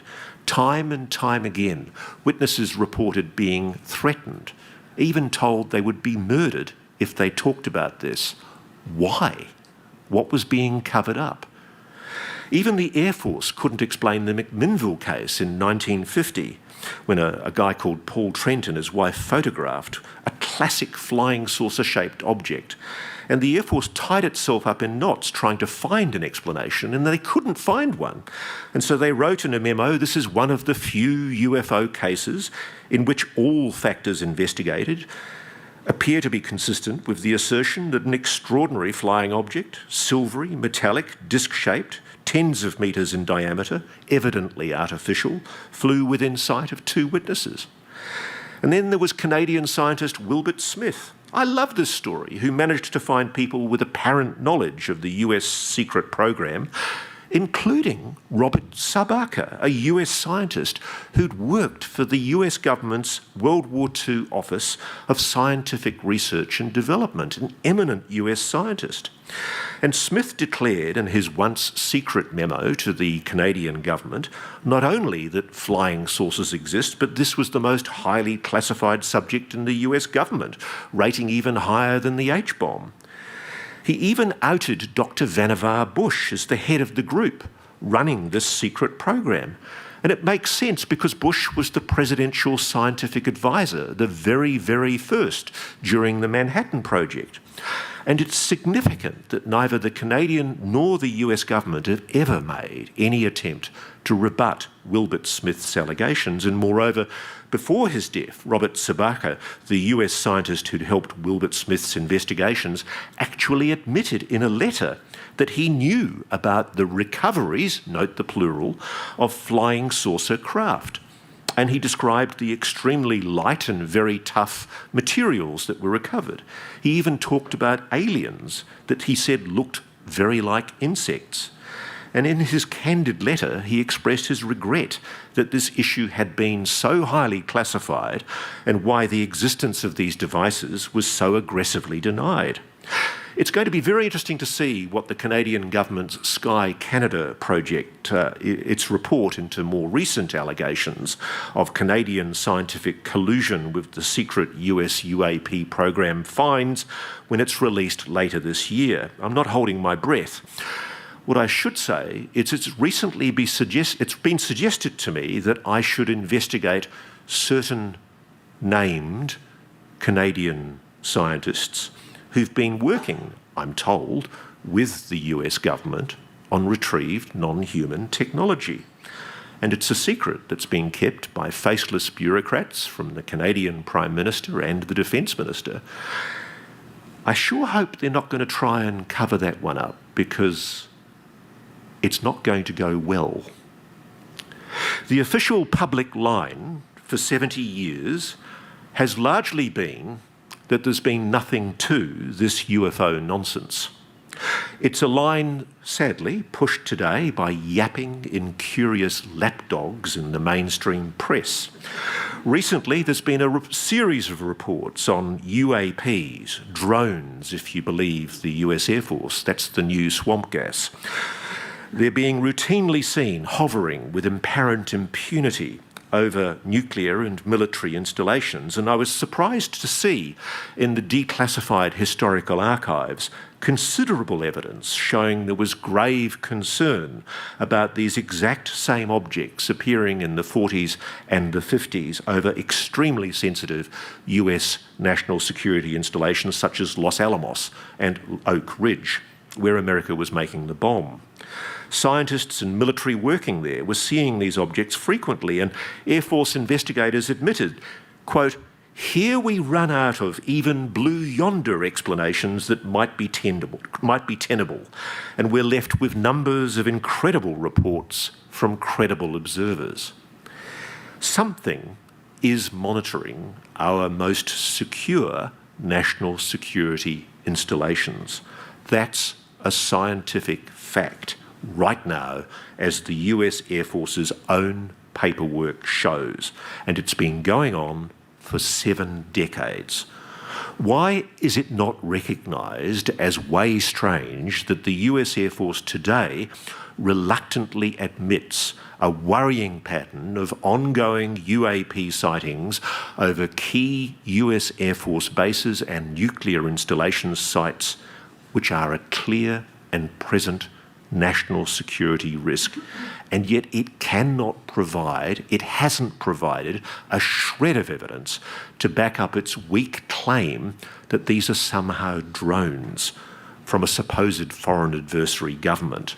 Drones that have been seen to hover in the air against the wind at extraordinarily high altitude for days at a time in remote oceans hundreds of miles offshore, miraculously avoiding capture by the most powerful military on the planet, that I remind people has spent tens of millions of dollars on developing anti-drone technology. For that matter, why is so much of what the government knows about the supposed balloon shoot-downs over the continental USA last year still so highly classified, especially that Alaska object, which I do believe was anomalous? Another sound reason to take this issue seriously is to look at the calibre of the former government officials who were coming out 70 years ago pushing for UAP transparency and suggesting that the government was hiding something. Carl Nell, Lou Elizondo and David Grush have illustrious predecessors. The founder of NICAP, the US National Investigations Committee on Aerial Phenomena, was Thomas Townsend Brown, the chap I mentioned earlier, the founding director of the CIA. This is the one I love. Vice Admiral Roscoe Hillenkotter, a hugely experienced naval intelligence officer, a former commander of the USS Missouri. Within a year of leaving his CIA job, what does he do? He becomes a UAP transparency advocate. And then he was also joined by a top US Navy Rear Admiral, Delmer Farney. Why are they doing that?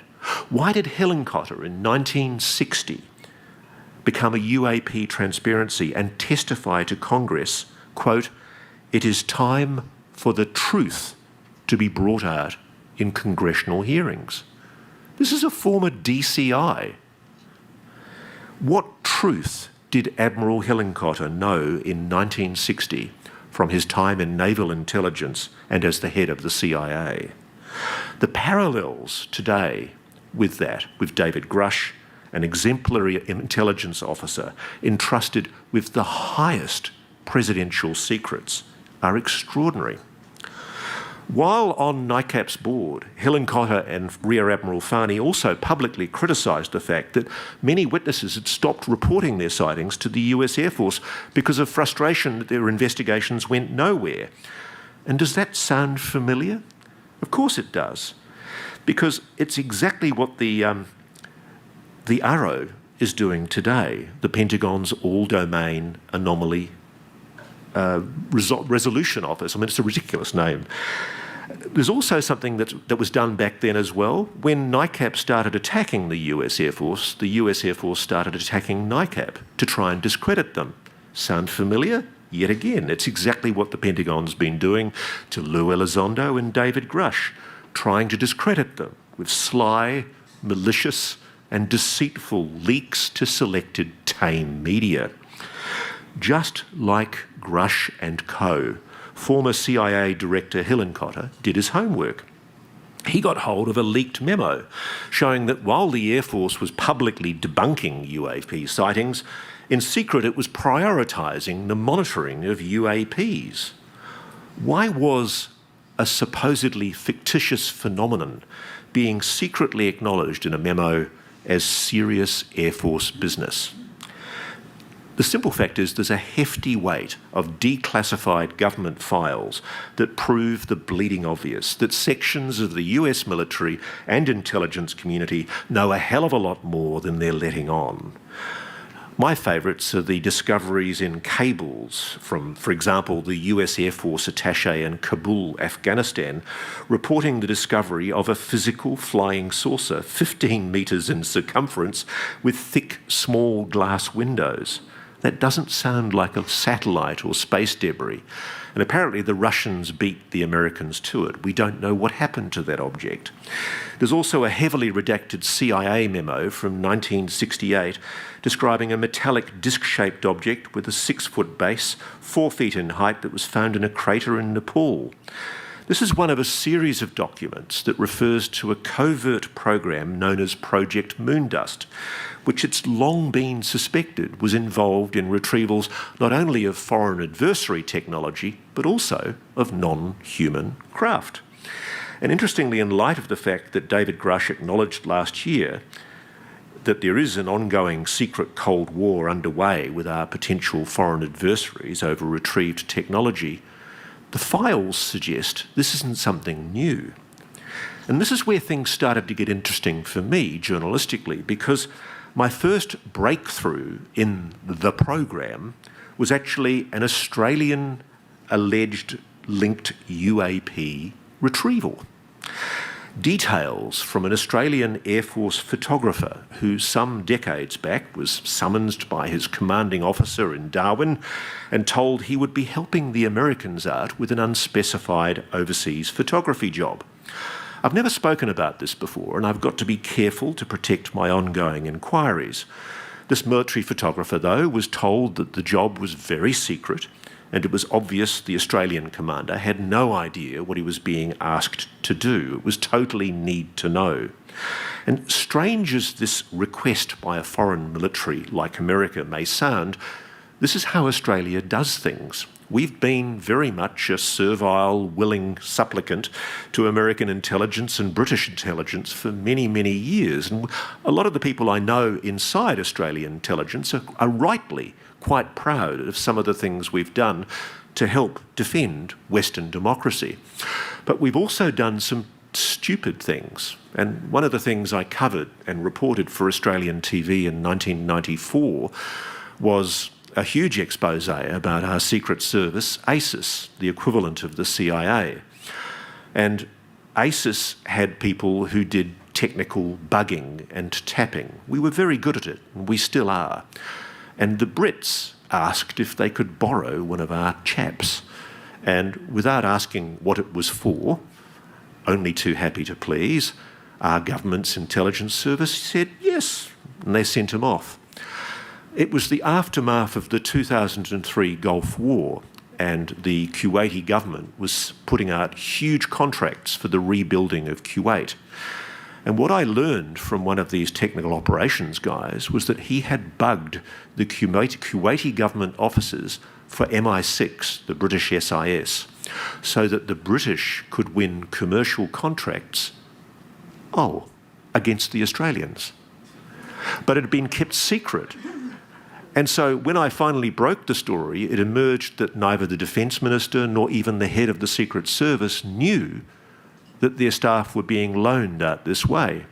And this is how plausibly deniable things have been done by America and by the UK for many years. And it's been an area of research for me as a journalist for a long time.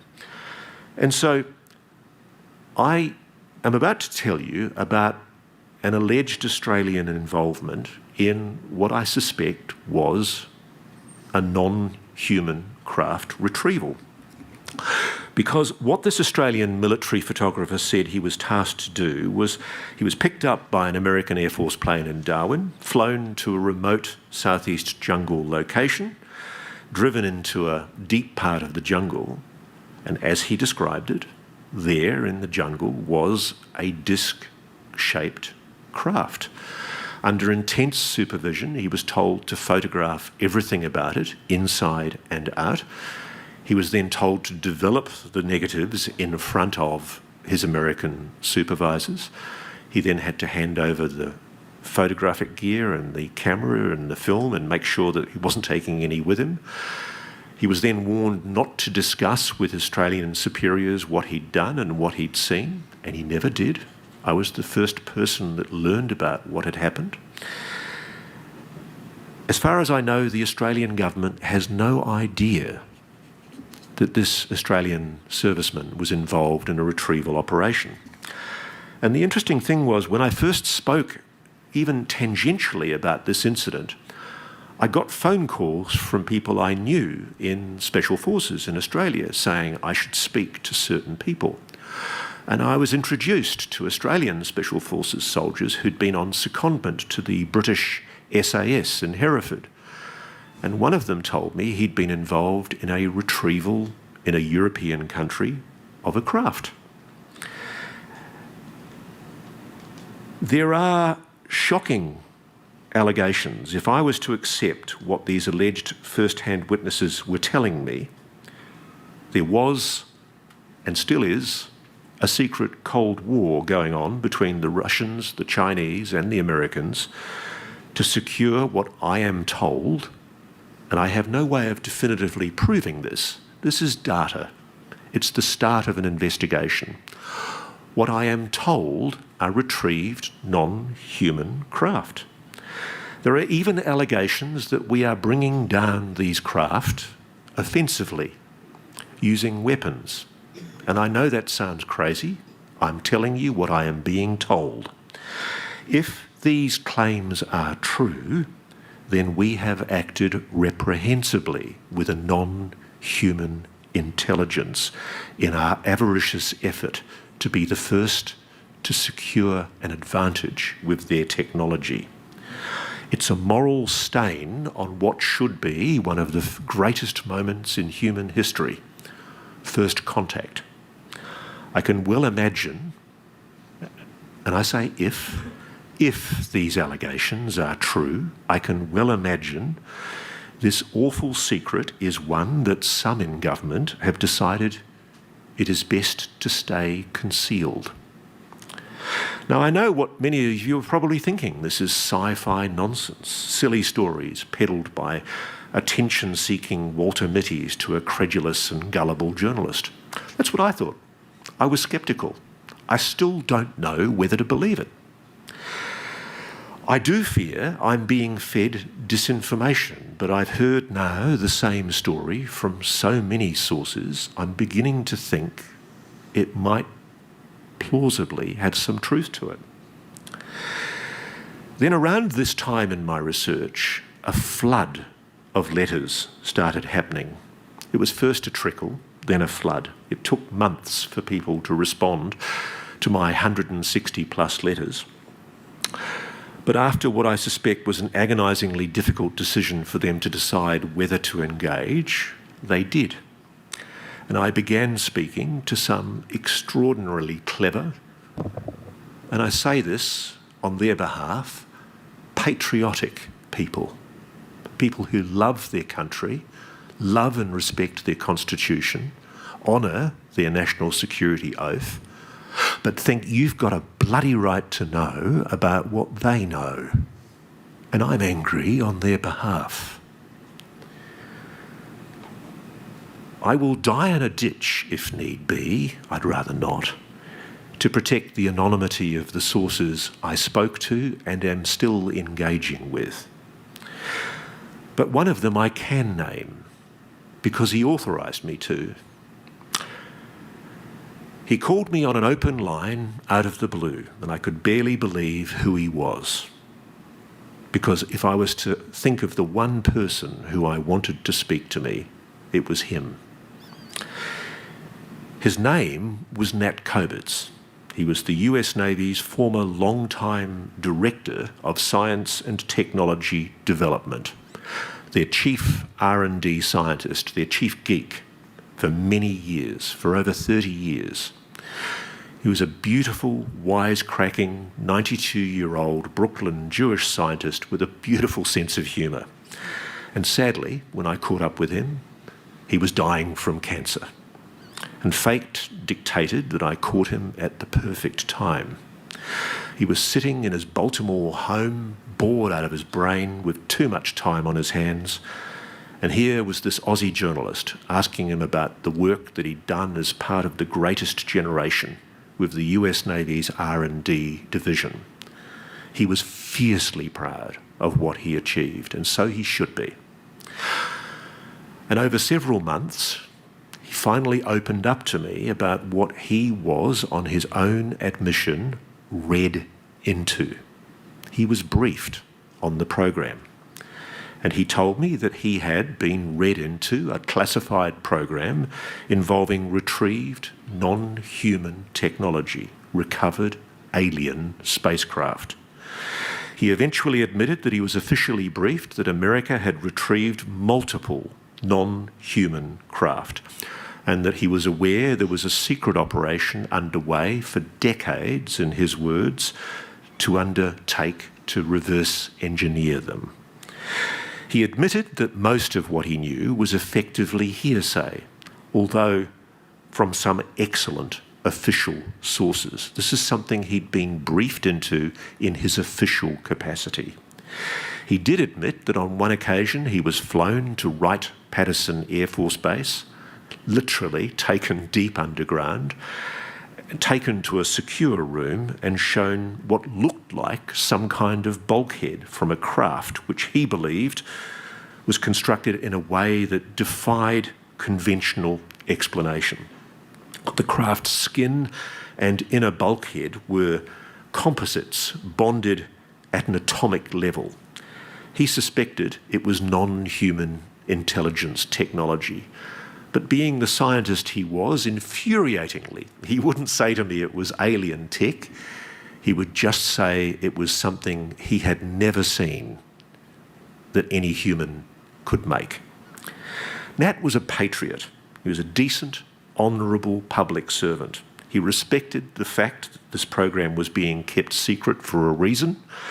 But as a scientist, he also recognised that the American public, and especially Congress, had the right to know what was being done with taxpayer dollars. And he frankly told me that as far as he knew, there was no good justification for keeping it secret. So he never told me why he'd actually done this. But shortly after he passed from cancer in 2020, I started getting messages and calls. And it turned out he basically told people to get in touch with me. I found it very, very difficult to accept a lot of what they told me. I still do. I find it mind-blowing that I'm in this position as a serious insect journalist who spent his career investigating crime and corruption, that I'm on the edge of what is the most fringe subject in the world. But every single one of these people that Nat put me onto was talking about one thing: the program. A highly secret, very, very, very carefully compartmentalised retrieval effort of non-human technology craft, and an identically highly protected reverse engineering program being conducted in secret facilities across the United States. Retrieval teams rigidly compartmented. Operations absolutely need to know. Mind-boggling secrecy. Multiple sources have told me that there was a very clear threat made: if you talk about this, you will be killed. And there are allegations. David Grush has made them as well. I have been told by multiple people that people have been murdered to protect this secret. Make of that what you will. As we all know, politicians, scientists, intelligence community and military whistleblowers are now openly accusing the US government of a massive, decades-long cover-up. They're suggesting the world has been egregiously misled in a deliberate disinformation campaign designed to suppress interest in a phenomenon that, contrary to its public position, the US has always, in fact, taken very seriously indeed.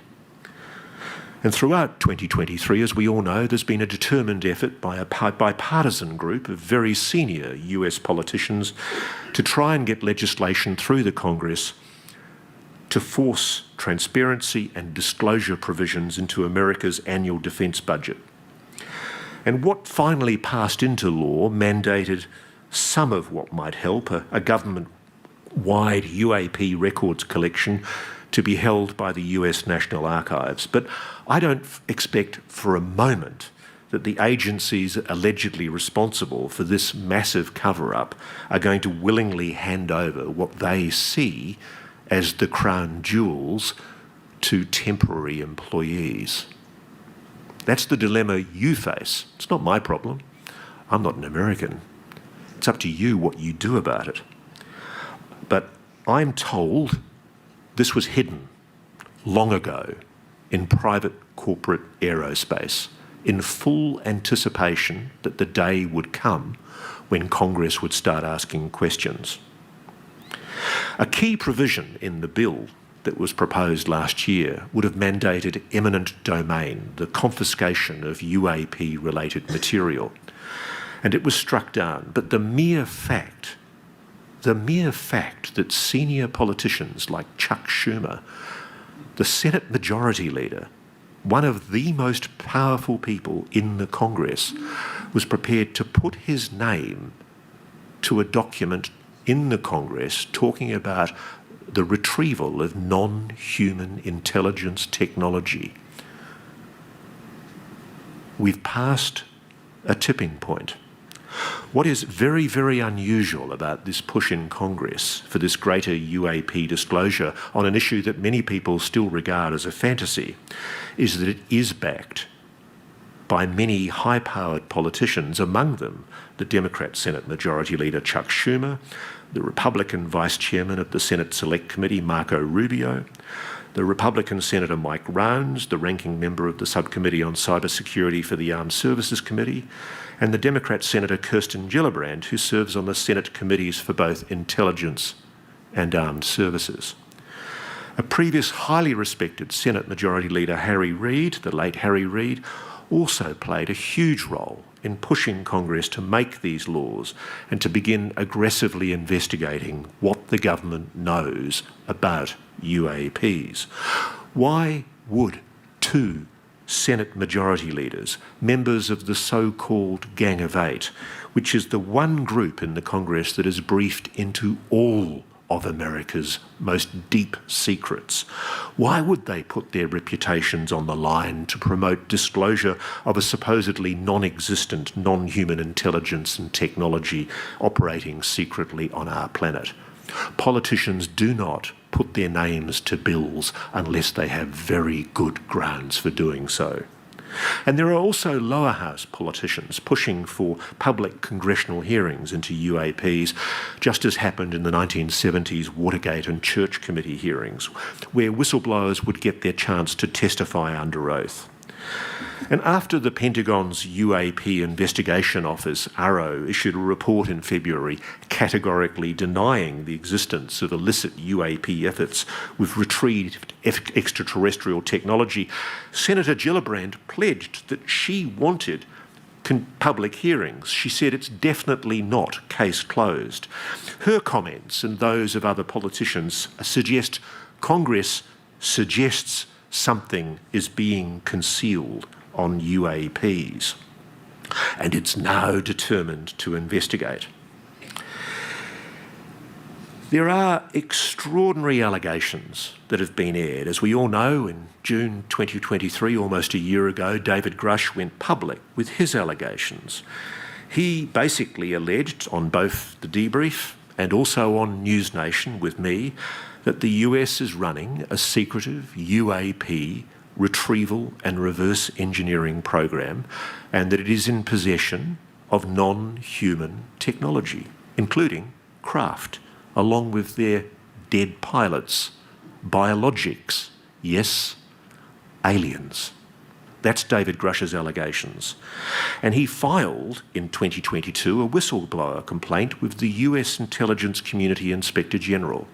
And this has been so misrepresented. Categorically, the US Inspector General of Intelligence and Security, he's the US Intelligence Community Inspector General. He deemed all of David Grush's allegations, including his allegations of a retrieval and reverse engineering program, as urgent and credible. There's been an attempt to suggest that it was just in relation to his allegations of reprisals. That's not true. The Inspector General of Intelligence specifically found that it was an urgent and credible issue for investigation by the Congress, credible, that David Grush had made an allegation of a secret retrieval and reverse engineering program. Think about that. That investigation's still ongoing. David also gave hours of classified testimony. And in a secure room for the Senate Select Committee for Intelligence, he named names. He gave locations. He's given Congress the names of, he knows, who are the gatekeepers. And he's made it very, very clear that he's detailed everything about what he knows about the program. He specifically gave evidence under oath, so he risks criminal prosecution if he's lied, detailing his allegations to the House of Congress Oversight Committee, explaining that his allegations were based on information he'd been given with individuals with a long-standing track record of legitimacy and service to their country, many of whom shared compelling evidence in the form of photography, official documentation, and classified oral testimony, weigh that well. He also explained how he was tasked by the UAPTF director to identify all the special access programs and controlled access programs, the secret folders around which the secret has been kept, related to UAPs. And he said, I was informed in the course of my official duties of a multi-decade UAP crash retrieval and reverse engineering program to which I was denied access to those additional read-ons. He also alleged that the programs he uncovered were operating in breach of oversight rules that mandated Congress must be informed about all such secret programs. The US Defense Department has conspicuously not commented at all about Mr. Grush or his specific allegations. They've used AARO, the Pentagon's congressionally mandated UFO investigation office, but AARO is only as good as the information that it's given and whether its leadership mandates a proper investigation. My impressions to date suggest that most witnesses with direct knowledge of the legacy retrieval and reverse engineering program wouldn't go within cooee of AARO, as we say in Australia. They just don't trust the Pentagon to investigate its own dirty secrets, which led to AARO declaring in a report earlier this year that it hasn't found any empirical evidence that any sighting of a UAP represented off-world technology or the existence of a classified program that had not been properly reported to Congress. It also went on to say that investigative efforts determined that most sightings were the result of misidentification of ordinary objects and phenomena. And then there was this line, which I just think is incredible. Although many UAP reports remain unsolved, AARO assesses that if additional quality data were available, most of these cases also could be identified and resolved as ordinary objects or phenomena. What sophistry! AARO is suggesting that it's able to declare, on its own admission, it has no evidence to back such a claim, but it's asserting that most of these other unsolved cases would be capable of prosaic explanation. I'm sorry, but such a contention is unscientific and it displays a lack of objectivity. How can you reach any conclusion until the empirical data has been collected and assessed? It's an express admission that AARO was prejudging the assessment. The report, frankly, was a total joke, and I know some AARO staff are extremely embarrassed by its findings. Many commentators have since criticised the report, including senior politicians in Congress, because AARO, the Pentagon, did not do a proper investigation into the allegations raised by David Grush and many other witnesses who've testified to the Congress in secret. And conspicuously, this is so important, there has been no specific public response to David Grush's allegations from the independent Office of the Director of National Intelligence, the ODNI. That's the independent intelligence czar that, since the catastrophic intelligence failures of 9/11, oversees and coordinates all US intelligence agencies. In fact, its annual report in 2022 appears to directly contradict AARO because it made the finding that UAP events continue to occur in restricted or sensitive airspace, highlighting possible concerns for safety of flight or adversary collection activity. It also said UAP pose a safety of flight and collision hazard to air assets, potentially requiring aircraft operators to adjust flight patterns in response to their unauthorised presence in the airspace, operating outside of air traffic control instructions and standards.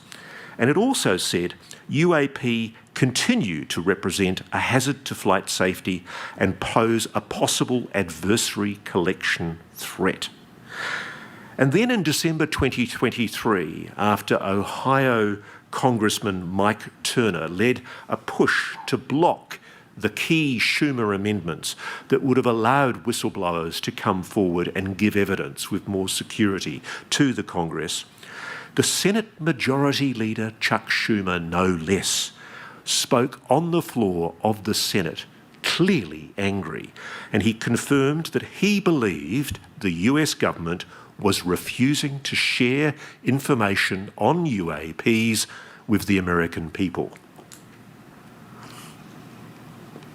Senator Schumer said, UAPs are of immense interest and curiosity to the American people, but with that curiosity comes the risk for confusion, misinformation and mistrust, especially if the government isn't prepared to be transparent.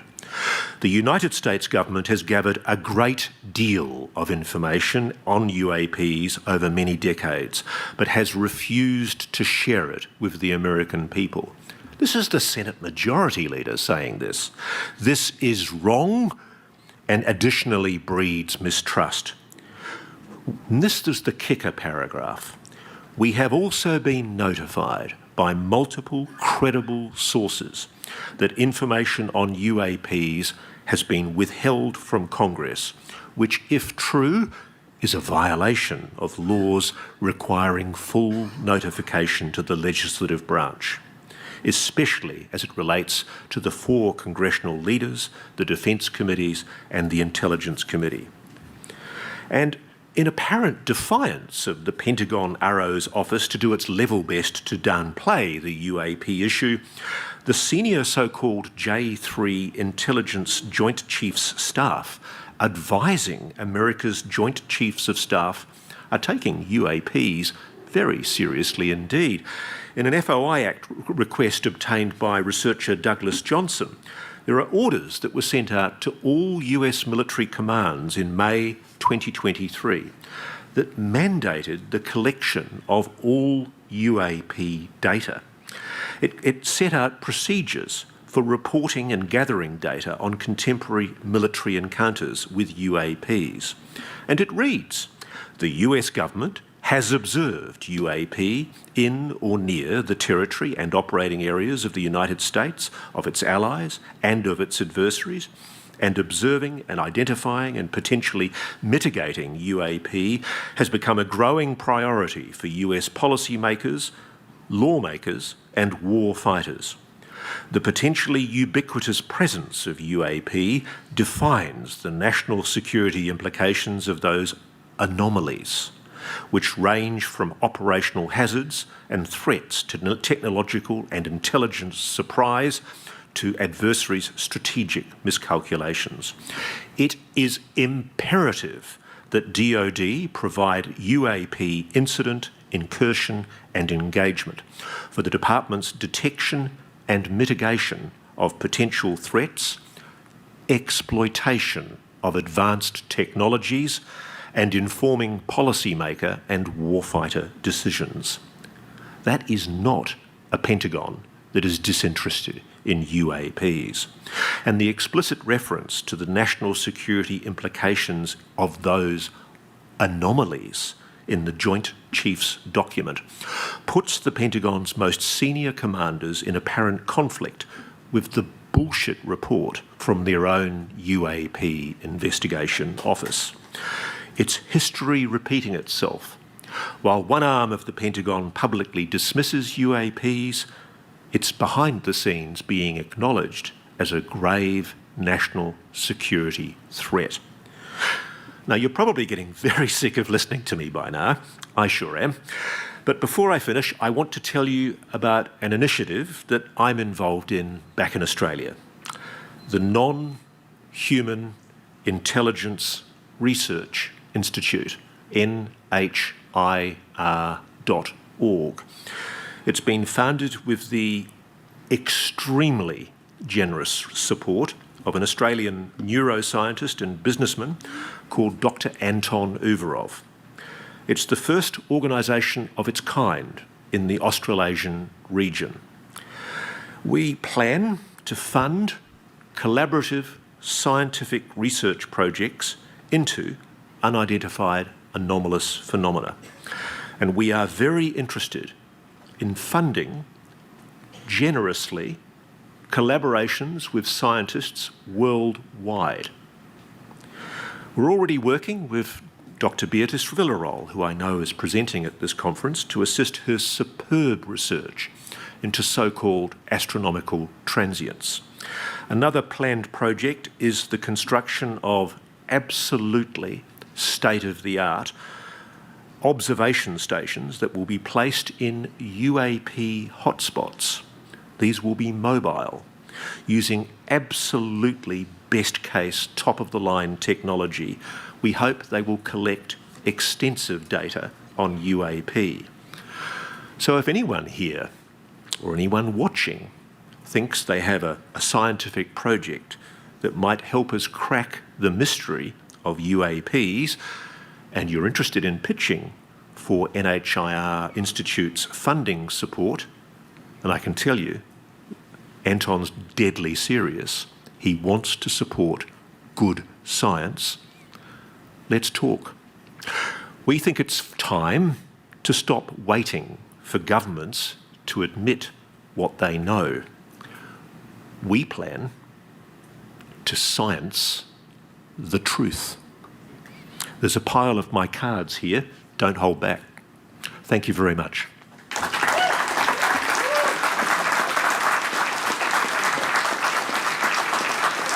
I think you wanted questions, yeah.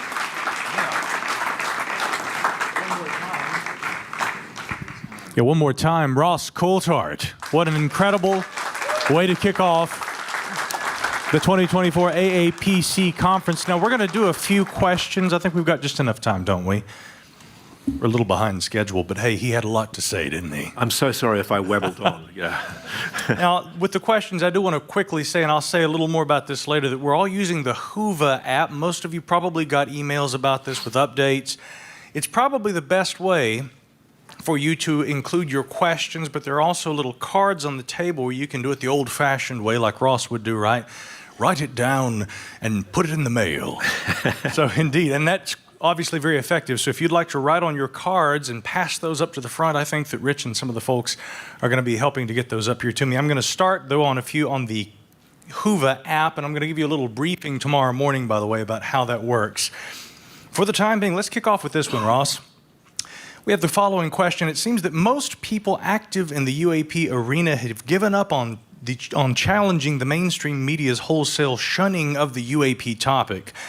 Do you believe it's a lost cause, or do you, and they emphasize this, do you honestly think mainstream media can be brought around to cover the topic appropriately? You know what? I don't think mainstream media matters anymore. One of the things that I'm fascinated by as a journalist is I think I'm personally responsible for the decline of hot lead in newspapers, film in television. Every single thing that I've used to report in journalism has gradually gone defunct during my career. And of course, the real reason is because of the encroachment of the internet. What has happened is this incredible secret, and it is a secret, it is real, has been kept because at the very time that we need quality investigative journalism at a level we've never seen before, the money that used to provide rivers of gold to the great newspapers and the huge TV stations, it's not there anymore. And most of the media networks are just, they're sniffing vapours, they're running on empty. They don't have the huge investigative staff they used to have. When I first started in newspapers, I was one of probably 20 investigative reporters in my newspaper. And now I'm often the only reporter doing investigative journalism in an entire TV network. There's no money anymore. And so when you go to a boss and you say, as I did once, I want to go to the United States and talk to a guy called Chris Mellon, who tells me that there's a really interesting story about UFOs. Not only did I meet with hostility to the whole idea because of the embarrassment about the stigma of UFOs from the boss of the program I was working for, it was also cost. These things cost money. Most of the people I've persuaded to talk, I've only persuaded them to talk by sitting down and talking to them. The process of travel, the process of exposition, that takes work. And that great era of investigative journalism, where great papers like the New York Times, the LA Times, the Boston Globe, I mean, it's a beautiful period in American journalism, but it's over.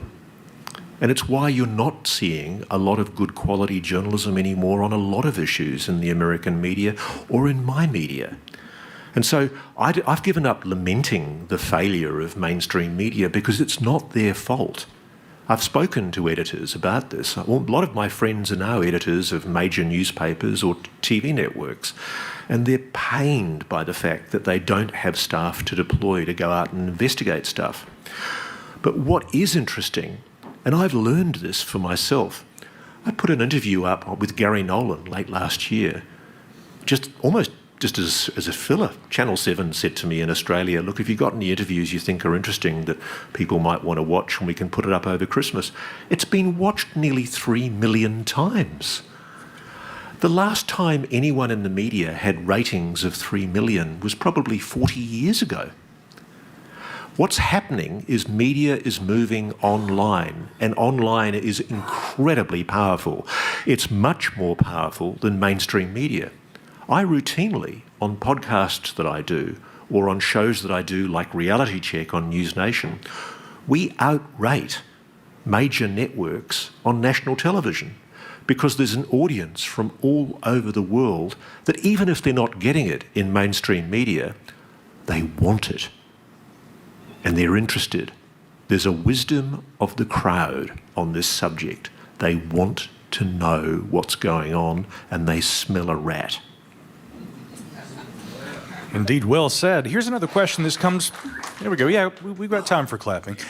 We've got a question that comes from here in the audience this evening. Ross, what does it mean for the Scientific Coalition for UAP Studies' methodical approach to characterizing UAP, the slow, steady, and empirical approach, in other words, the scientific method, and how long it often takes to evaluate things scientifically if what Ross describes turns out to be true? And I say if, I always concede there is the possibility that this is some incredible mass disinformation program, that the dozens of people I've now spoken to about this have been set up by, Office of OGA and the CIA or whoever. I doubt it. But what does it mean for science? What it means is we've just got to keep on digging. I mean, it's there. It really is. I mean, the incredible thing is I've had conversations with scientists in the program who are angry that they can't do what we're all doing here, sharing and discussing ideas, which is the fundamental idea behind good science, peer review. My understanding is that a large part of the technological breakthroughs that should have happened with this technology, if this is true, haven't been able to be achieved because, frankly, we haven't been able to share ideas with other scientists, particularly in materials science, who might be able to advise how things are constructed. I spoke to one guy who told me he'd worked for 20 years on one particular object, but it was so compartmented he'd only ever been able to look at videos and photographs and descriptions of the object. He'd never been allowed to physically touch it. Think about that. And every year he would come to his office, sit in that office, and he wasn't allowed to talk to the people in either office either side of him and discuss what it was that he was working on, and neither were they.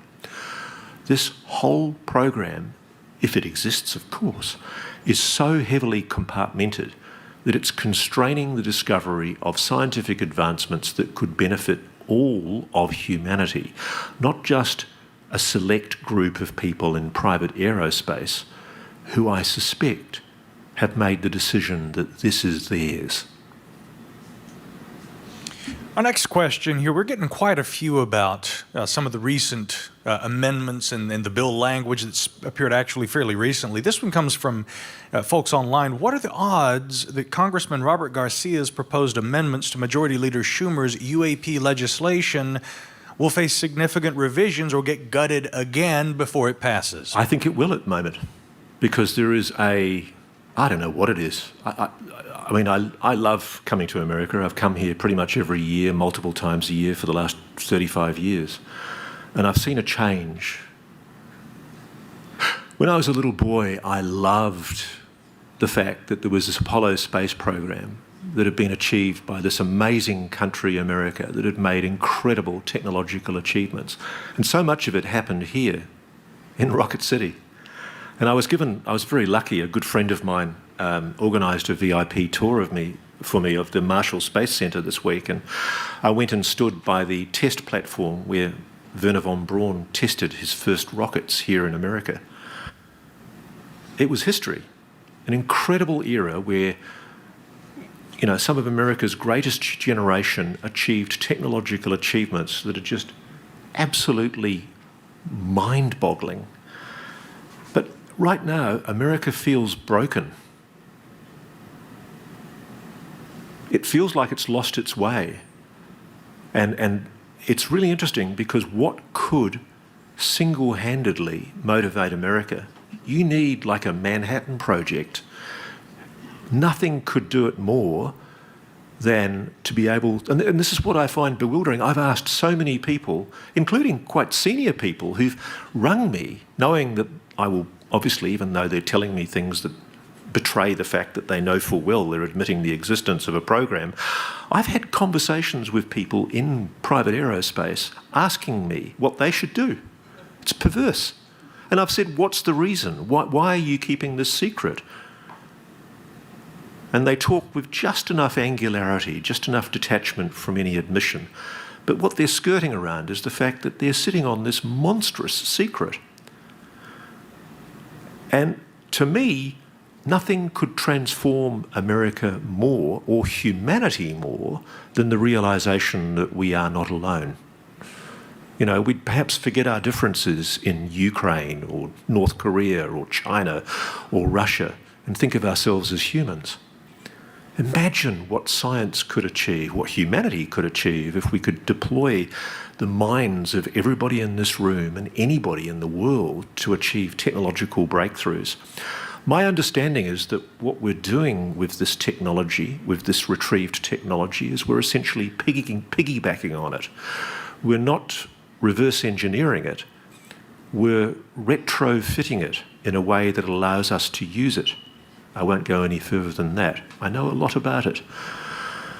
And by the way, if anybody ever did decide to push me under a bus, believe me, every name of every person that I've been told, I haven't been able to verify it, so I can't publish it, everything I know will be published by multiple people who I've sent copies of what I have all around the world. I'm mindful of the fact that I do know people have been murdered. And that's a big call, I know.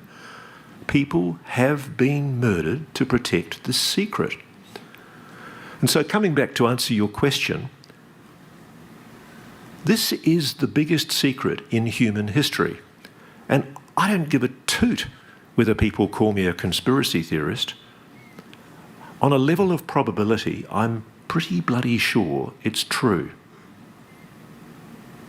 And what they're doing is they're misusing the laws of your country to hinder what is a constitutional right by Congress to oversight every arm of government.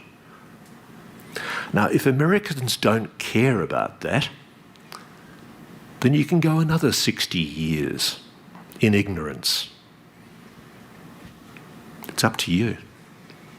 I mean, frankly, I actually don't think the amendment will pass in its current form. I think it will be emasculated.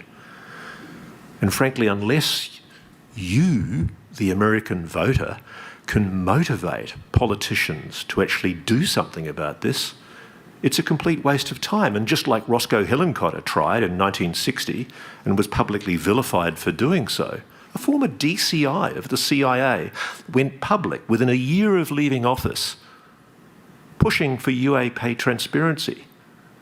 What the hell? Why did he do that? He did that because he knew about the program.